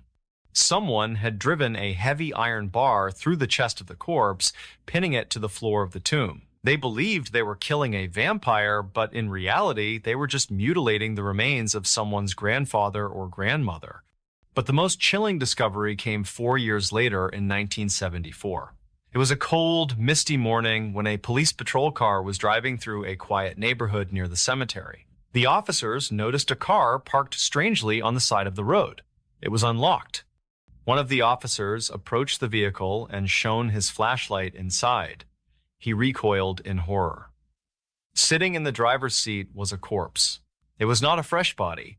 It was a cadaver that had been dug up from the cemetery. The skin was gray and leathery.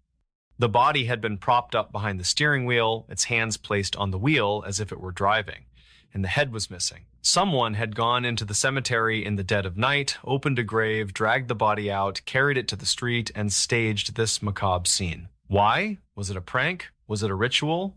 Or was it the final act of the vampire hunters proving that they had conquered death? Both David Farrant and Sean Manchester were eventually targeted by the law. Farrant was arrested in 1974. He was found in a churchyard near Highgate at night, carrying a crucifix and a wooden stake. He was eventually charged with damaging memorials and interfering with dead bodies. He was sentenced to prison. In court, he claimed he was being persecuted for his beliefs, but the judge saw it differently. The judge saw a man who had contributed to a hysteria that led to the destruction of a sacred place. Sean Manchester continued to claim victory. He wrote books stating that he had eventually tracked the vampire to a house in nearby Crouch End and destroyed it, but his stories were full of contradictions and impossibilities. The vampire panic eventually faded. The Friends of Highgate Cemetery, a charity organization, took over the management of the grounds.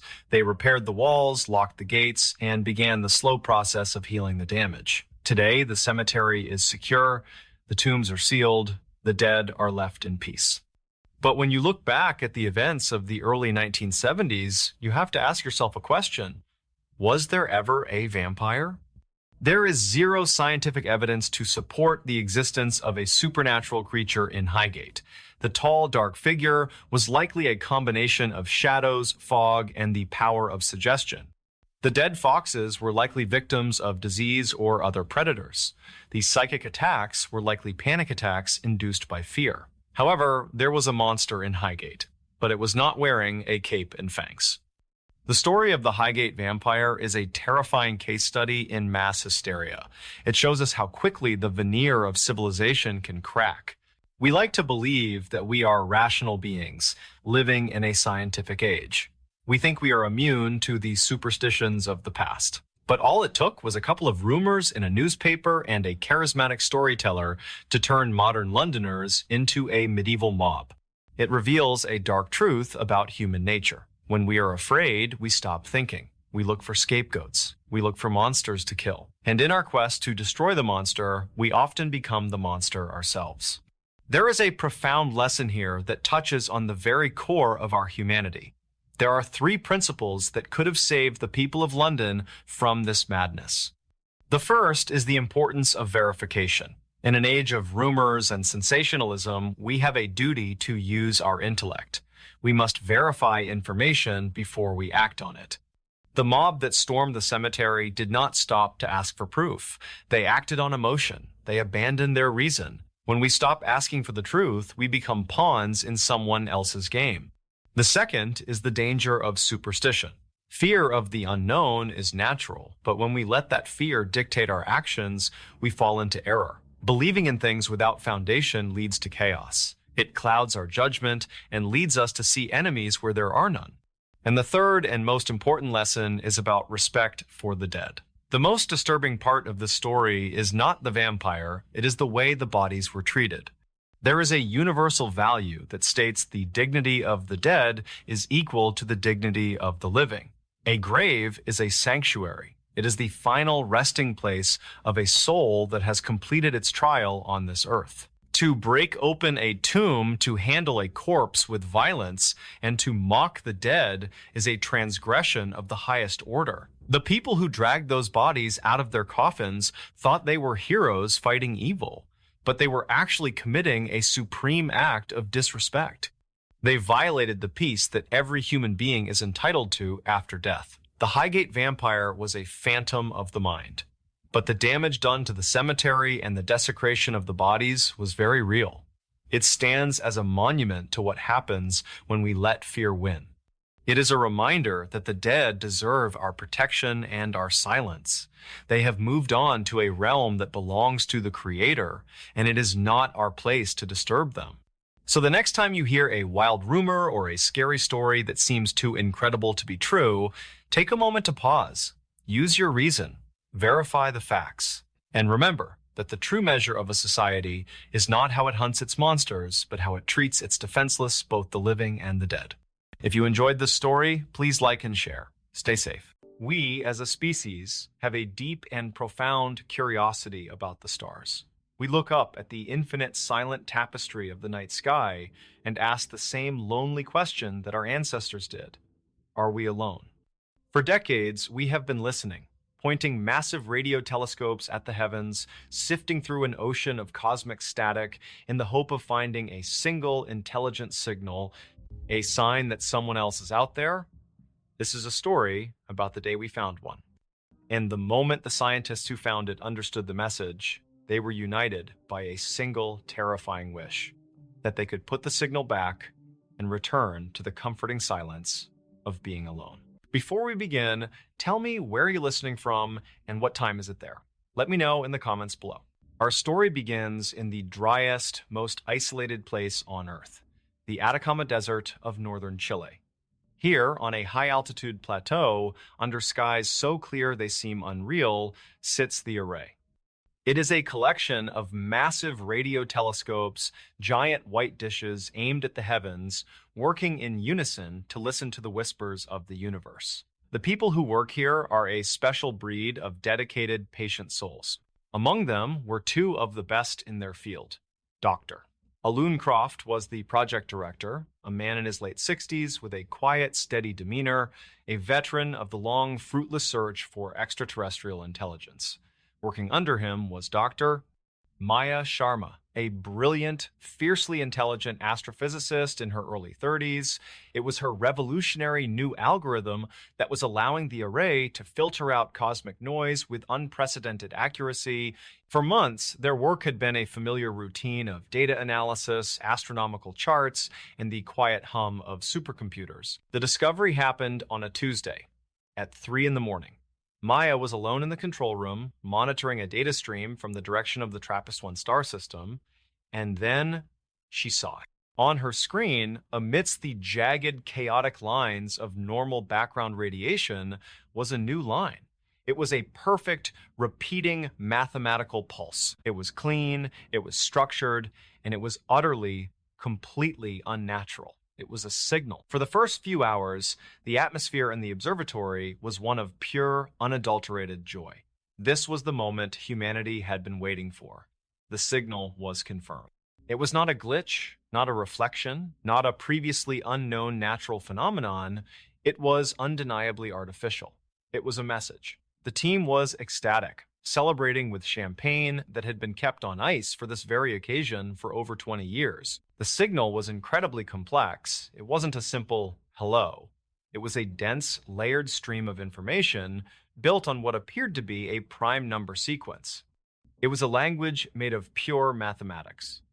For the next several weeks, Alun, Maya, and a small trusted team worked in a state of feverish excitement. They understood that this was the single most important event in human history, and they guarded their secret with a fierce intensity. They discovered the primary signal was a key, a kind of Rosetta Stone for a much deeper, richer data stream buried within the broadcast. Using their most powerful computers, they finally unlocked this secondary layer. The mood in the control room shifted from celebration to a quiet, reverent awe.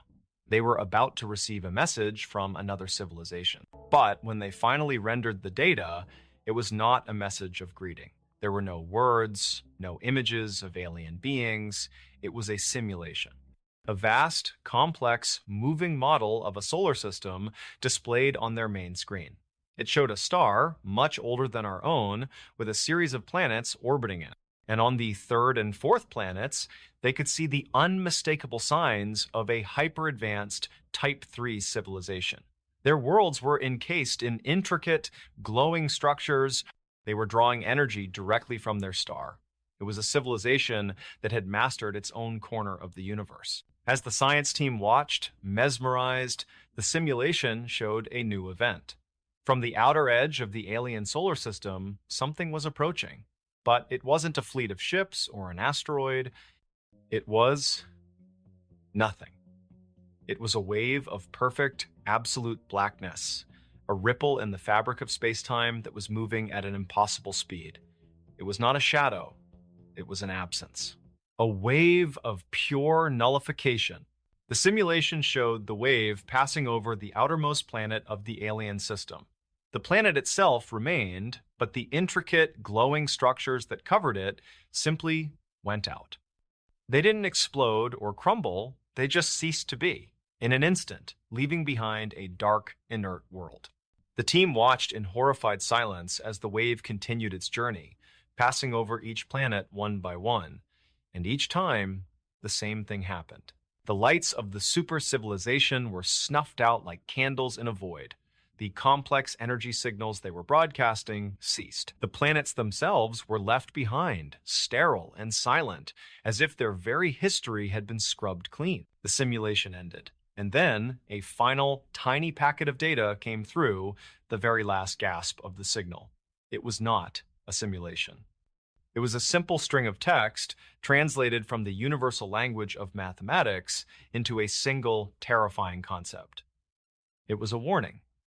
It read, "It hears you thinking." In that moment, Alun, Maya, and their team understood the horrifying truth. The signal was not a greeting. It was a final, desperate scream from a civilization as it was being erased. They had recorded the signature of the phenomenon that was consuming them, and they had broadcast it into the void as a warning to anyone else who might be listening. They had just solved the Fermi paradox. The reason the universe appeared to be silent and empty was because something was actively, methodically silencing it. They had discovered a cosmic predator, a phenomenon that didn't hunt for planets or resources or energy. It hunted for consciousness. It hunted for complexity. It hunted for any civilization that became intelligent enough to recognize its existence. The signal itself was the final, perfect, inescapable trap. It was a message so complex that only a civilization on the cusp of true interstellar awareness could ever hope to decipher it. But the very act of deciphering it, of understanding the pattern, was the trigger. The act of observation was the dinner bell.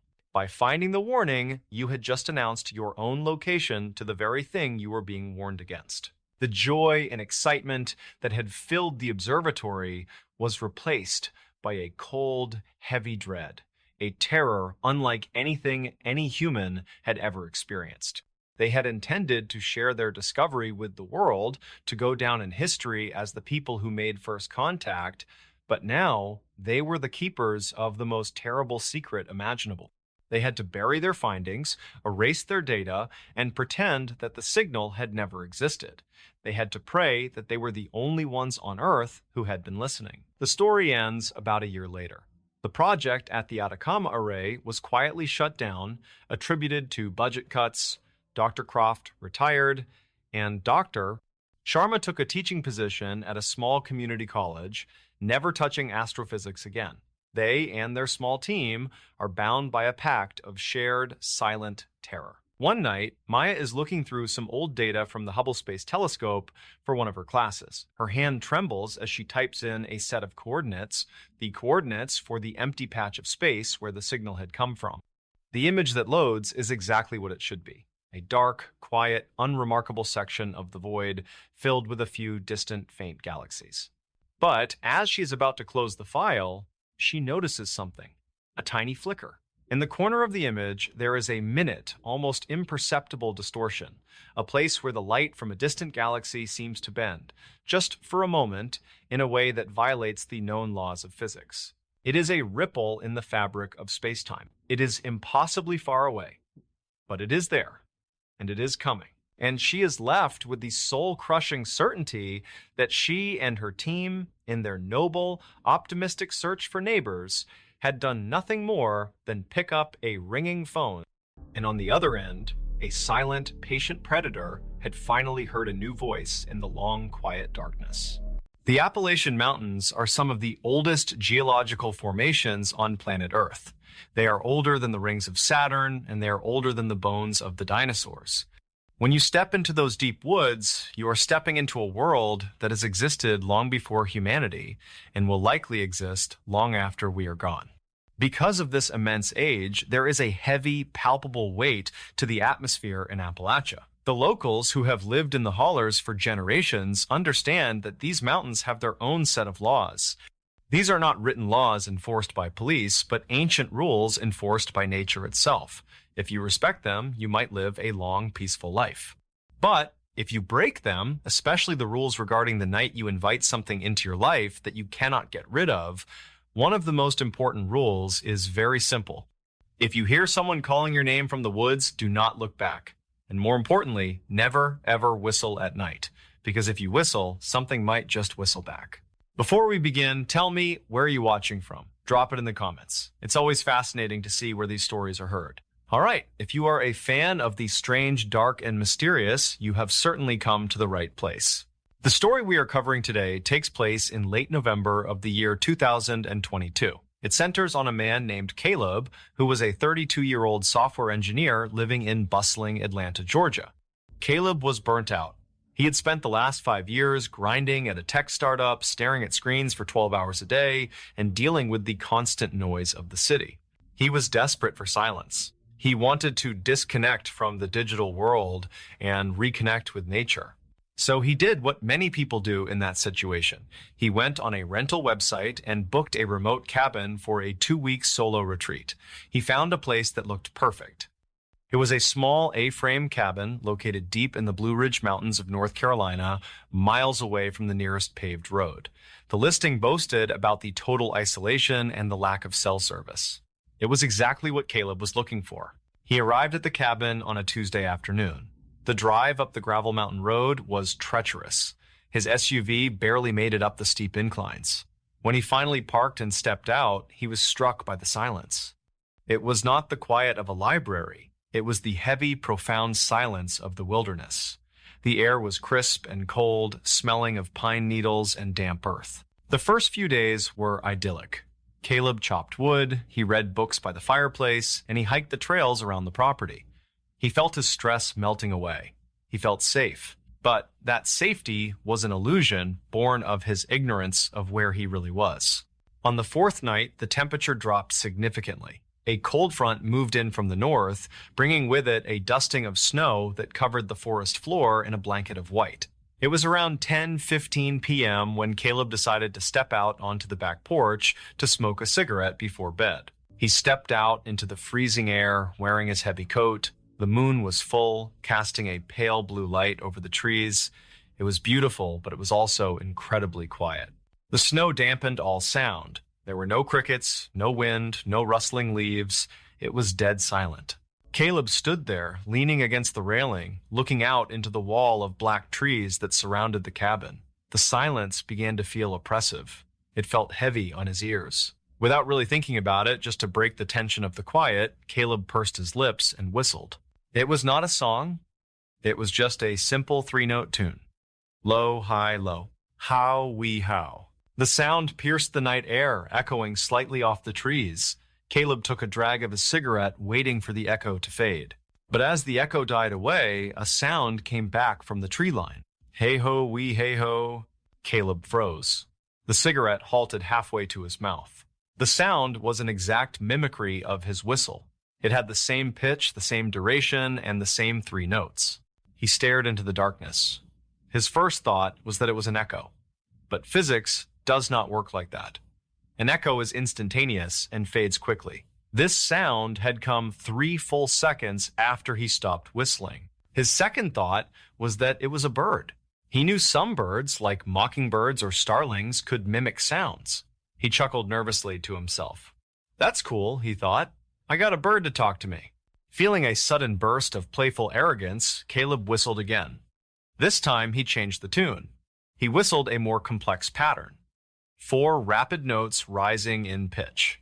Wee, wee, wee, wee. He waited. From the darkness, about 50 yards into the woods, the response came. Wee, wee, wee, wee. This time Caleb did not chuckle. The hair on his arms stood up.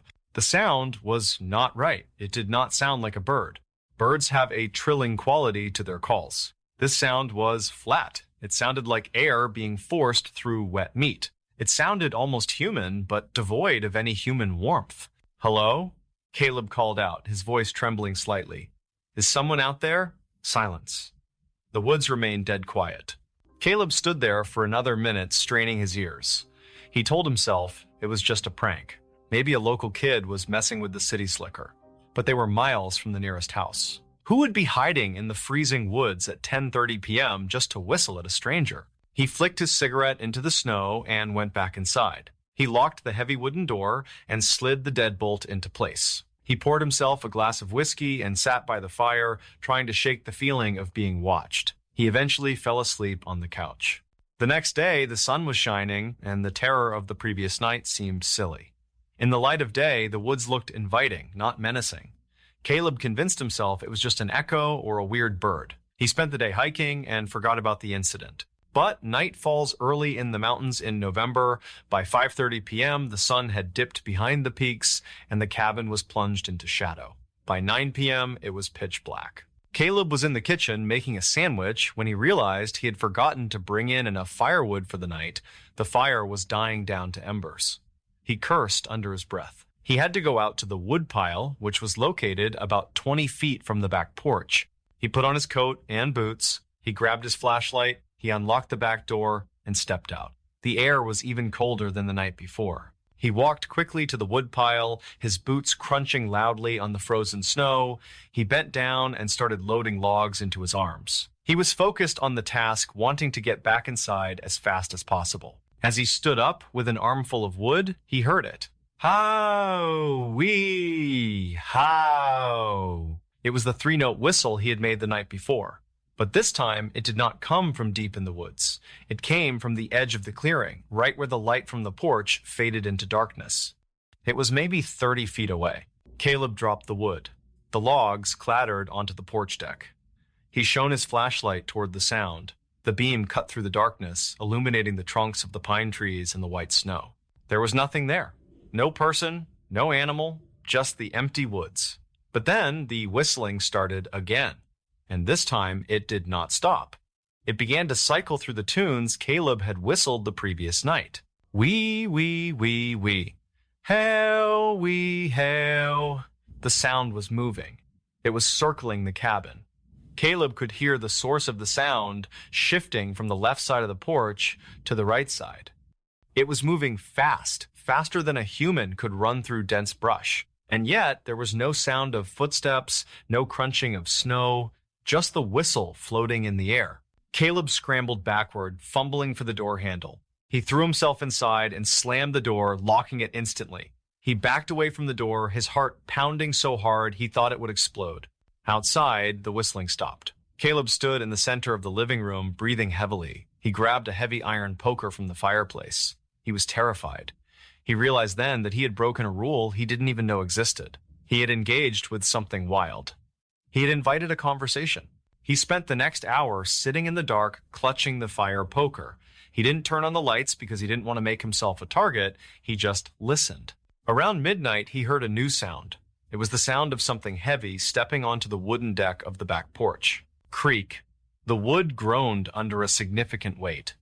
This was not a raccoon or a stray cat. This was something big. Caleb held his breath. He watched the curtained window of the back door. The footsteps were slow and deliberate. Thump, thump, thump. They stopped right in front of the door. Caleb could feel the presence on the other side of the wood. He imagined a hand reaching out to try the knob. Then the whistling started again, but it was different this time. It wasn't loud and projecting. It was soft, intimate. It was coming from directly the other side of the door at head height. Hee-hoo, wee-ho. It was a whisper of a whistle. And then the voice changed. It stopped mimicking the tune and started mimicking something else. Hello? Is someone out there? It was Caleb's own voice. It was a perfect recording of what he had shouted the night before. But the tone was wrong. It sounded distorted and metallic, like it was being played back on a degraded cassette tape. Is someone out there? Is someone out there? The thing outside repeated the phrase over and over again, speeding up each time until the words blurred together into a chittering buzz. Caleb screamed, "Go away! I have a gun!" He didn't have a gun. He wished he did. The chittering stopped instantly. The silence returned. Then came a sound that Caleb would never forget for the rest of his life.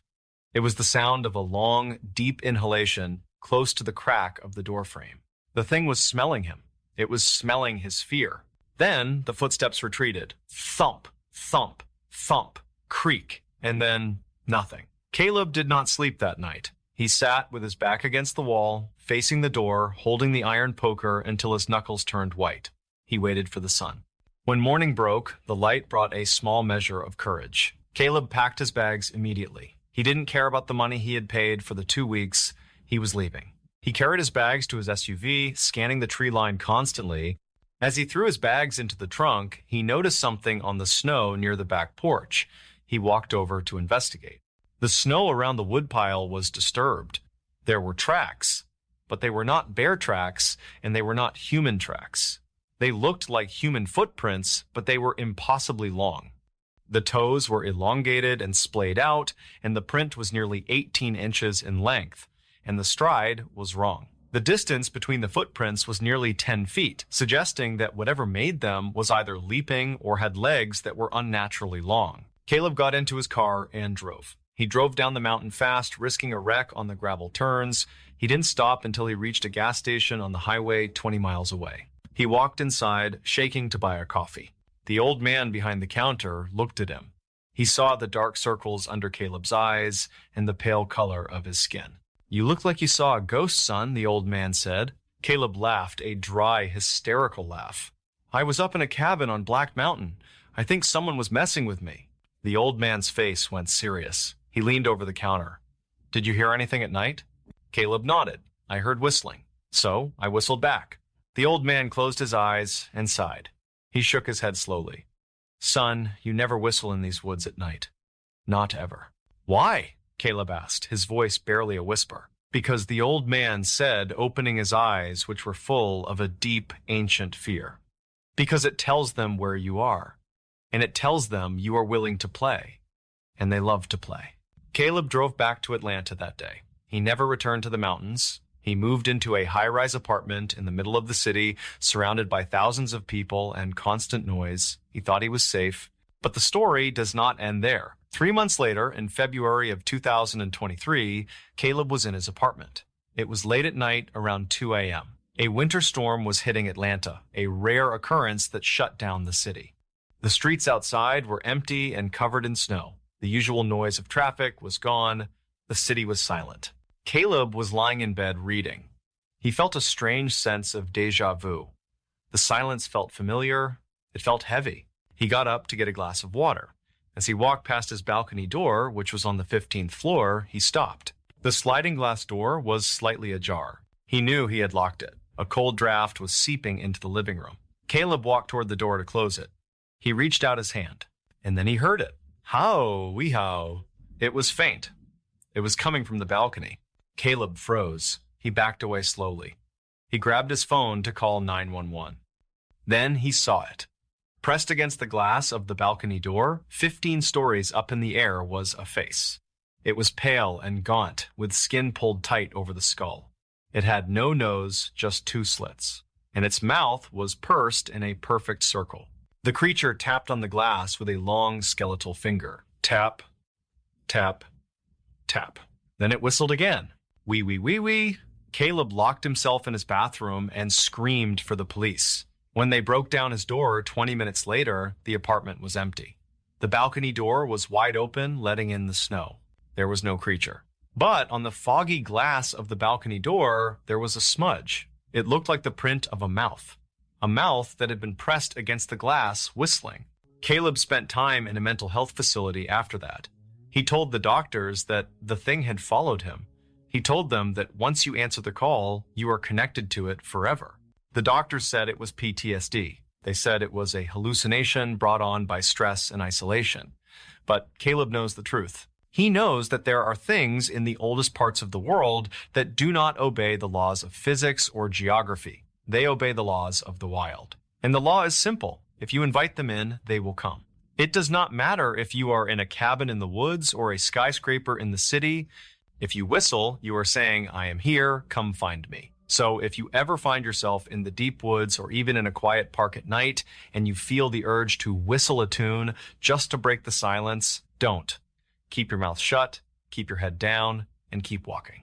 Because if you whistle and you hear something whistle back, it is already too late. This story serves as a grim reminder that there are invisible boundaries between our world and the unseen. There is a profound wisdom in respecting the silence of the night, for we are taught that darkness is a veil not meant to be lifted by human arrogance. When we act with pride, making loud noises, or mocking the quiet of nature, we inadvertently tear down these spiritual protections that keep us safe. We must remember that we are not the masters of every space we enter. True safety comes from humility and the understanding that by guarding our speech and our actions, we protect our souls from inviting in forces that we were never meant to encounter. So if that sounds like something you would be interested in, please invite the like button to a whistling contest in the middle of a haunted forest, but tell them the wrong date so they show up alone and have to play against the to Wendigo. And don't forget to subscribe. Until next time, stay safe and stay silent. There are places in this world that seem to exist just outside the normal flow of time. There are forgotten corners, back roads that lead to nowhere, old structures that have soaked up so many years they've become saturated with a strange energy. Most of the time, we drive right past them without a second thought. But sometimes, if you happen to be in the wrong place at the wrong time, you can get a chilling reminder that not all places are passive. Some places are hungry. Some places take things. On a forgotten county road in rural Louisiana, surrounded on all sides by a thick, swampy cypress forest, there is a bridge.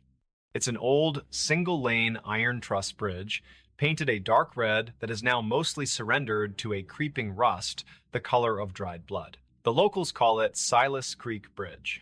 The wooden planks that make up its roadbed are warped and stained, and they groan and pop under the weight of a car. When the wind blows, the whole structure moans like a dying animal. It's the kind of place you'd feel uneasy crossing even in broad daylight. At night, it's a different story altogether. Before we begin, tell me, where are you listening from and what time is it there? Let me know in the comments below. For decades, Silas Creek Bridge has had a reputation. It's a local legend, the kind of story that gets passed around at late-night diners and told to scare teenagers. The story is simple. The bridge takes things. It started small, as these things often do. People would cross the bridge and get to the other side, only to realize something was missing. An old farmer swore he lost a pocket watch his father had given him. It was in his pocket when he got on the bridge, and simply gone when he got off. A young woman driving home from a date was horrified to find her brand new phone was no longer on the passenger seat where she'd left it. These stories were easy enough to dismiss. The bridge was bumpy, things fall out of pockets, slide off seats, and get lost. It was just carelessness, amplified by a spooky local legend. But then the stories got stranger. They began to involve things that couldn't just fall. A man driving his pickup truck swore that a full toolbox, which had been securely latched and sitting in the bed of his truck, had vanished during the 30 seconds it took to cross. He heard no noise, felt no bump. It was just there, and then it was not. The real fear, however, began when the bridge started taking things that weren't physical objects. A woman in her 50s, a well-respected local librarian, was found by a sheriff's deputy parked on the shoulder of the road just past the bridge, looking dazed and confused. She told the deputy that she remembered approaching the bridge, and the next thing she knew, she was on the other side, with a gap in her memory of about 5 minutes. She had no recollection of the crossing at all. It was as if 5 minutes of her life had been plucked directly from her mind. The bridge wasn't just taking objects anymore. It was taking time. It was taking memories. And then came the story of Leo and Sam. Leo and his younger brother Sam were driving home late one foggy October night. They had been visiting their grandmother in a hospital 3 counties over, and Leo, wanting to get home, decided to take the old county road as a shortcut. He knew the stories about Silas Creek Bridge, and while he didn't really believe them, a part of him still felt a familiar, prickling sense of unease as he turned onto the dark, tree-lined road. Sam was dozing in the passenger seat, his head leaning against the window, the soft glow of his phone illuminating his face. As they drew closer, a thick, unnatural fog rolled in from the surrounding swamp, clinging to the road and reducing visibility to just a few feet beyond the headlight. The rusted, skeletal frame of Silas Creek Bridge loomed out of the mist, a dark, gaping mouth waiting to swallow them. "Sam, wake up! We're at the bridge," Leo said, his own voice sounding a little too loud in the quiet car. Sam stirred, blinking. "Oh man, this creepy thing," he mumbled. "You still believe those dumb stories?" "I don't believe them," Leo said, his hands tightening on the steering wheel. "I just don't like it." He eased the car forward, and the tires made a hollow, groaning clunk-clunk as they moved from the asphalt onto the old wooden planks. The moment they were on the bridge, the world outside seemed to disappear. The fog became a solid white wall, and Leo could see neither the road behind him nor the road ahead. The only sound was the protesting creak of the iron structure and the rhythmic thump of the planks beneath them. The car's radio, which had been playing softly, suddenly hissed and cut to a wall of white noise static. Then the headlights flickered once, plunging them into absolute blackness for a terrifying half-second before coming back on. A wave of intense vertigo and disorientation washed over Leo, a feeling of immense pressure as if the air in the car had turned to water. The crossing felt impossibly long. It couldn't have been more than 100 yards, but it felt like they were on it for minutes. Then, just as suddenly as it began, it was over. The tires hit solid asphalt, the oppressive feeling vanished, and the fog seemed to thin just enough for him to see the road ahead. The radio crackled back to life, the same song playing as before. Leo let out a long, shaky breath he didn't realize he had been holding. He glanced at the empty passenger seat and chuckled, a nervous, ragged sound. "See? Told you this bridge was... Sam?" He stopped. His blood turned to ice. He had glanced at the empty seat to make a joke, but his brain was now screaming at him that his eyes were not lying. The passenger seat was empty. Sam was gone. Leo's mind refused to accept it. This was a prank. It had to be a prank. Sam was hiding in the back seat. He slammed on the brakes, the tires squealing on the damp pavement. He whipped around. "Sam, that's not funny! Cut it out!" The back seat was empty. A cold, frantic terror began to claw its way up his throat. He fumbled with the door handle, threw the door open, and stumbled out into the foggy night. "Sam!" he screamed, his voice cracking. "Sam, where are you?" The only reply was the chirping of crickets from the swamp and the distant, mournful groan of the bridge's iron frame. He ran to the passenger side of the car. The door was still locked from the inside. The window was rolled all the way up. It was physically, fundamentally impossible for his brother to have gotten out of the car. He had been there 1 second, and the next he had been erased. The police investigation that followed found nothing. Sam's phone was still lying on the passenger seat, screen dark. His wallet was in the glove compartment where he'd left it. There was no sign of a struggle, no evidence of foul play. Leo's story was deemed the incoherent rambling of a grief-stricken or guilty man. He was a suspect for a time, but with no body and no evidence, the case eventually went cold. The town of Havenwood doesn't talk about Leo and Sam much anymore, but they talk about the bridge. The legend isn't a joke for teenagers anymore. It's a warning. The bridge started by taking small things, trinkets, and tools that could be explained away. Then it escalated, taking memories and moments of time, and on one foggy October night, it finally took a person, plucking him out of a locked car as if he were nothing more than a lost pocket watch. And the most terrifying question that remains is not just where Sam went, but what exactly the bridge is saving up for next.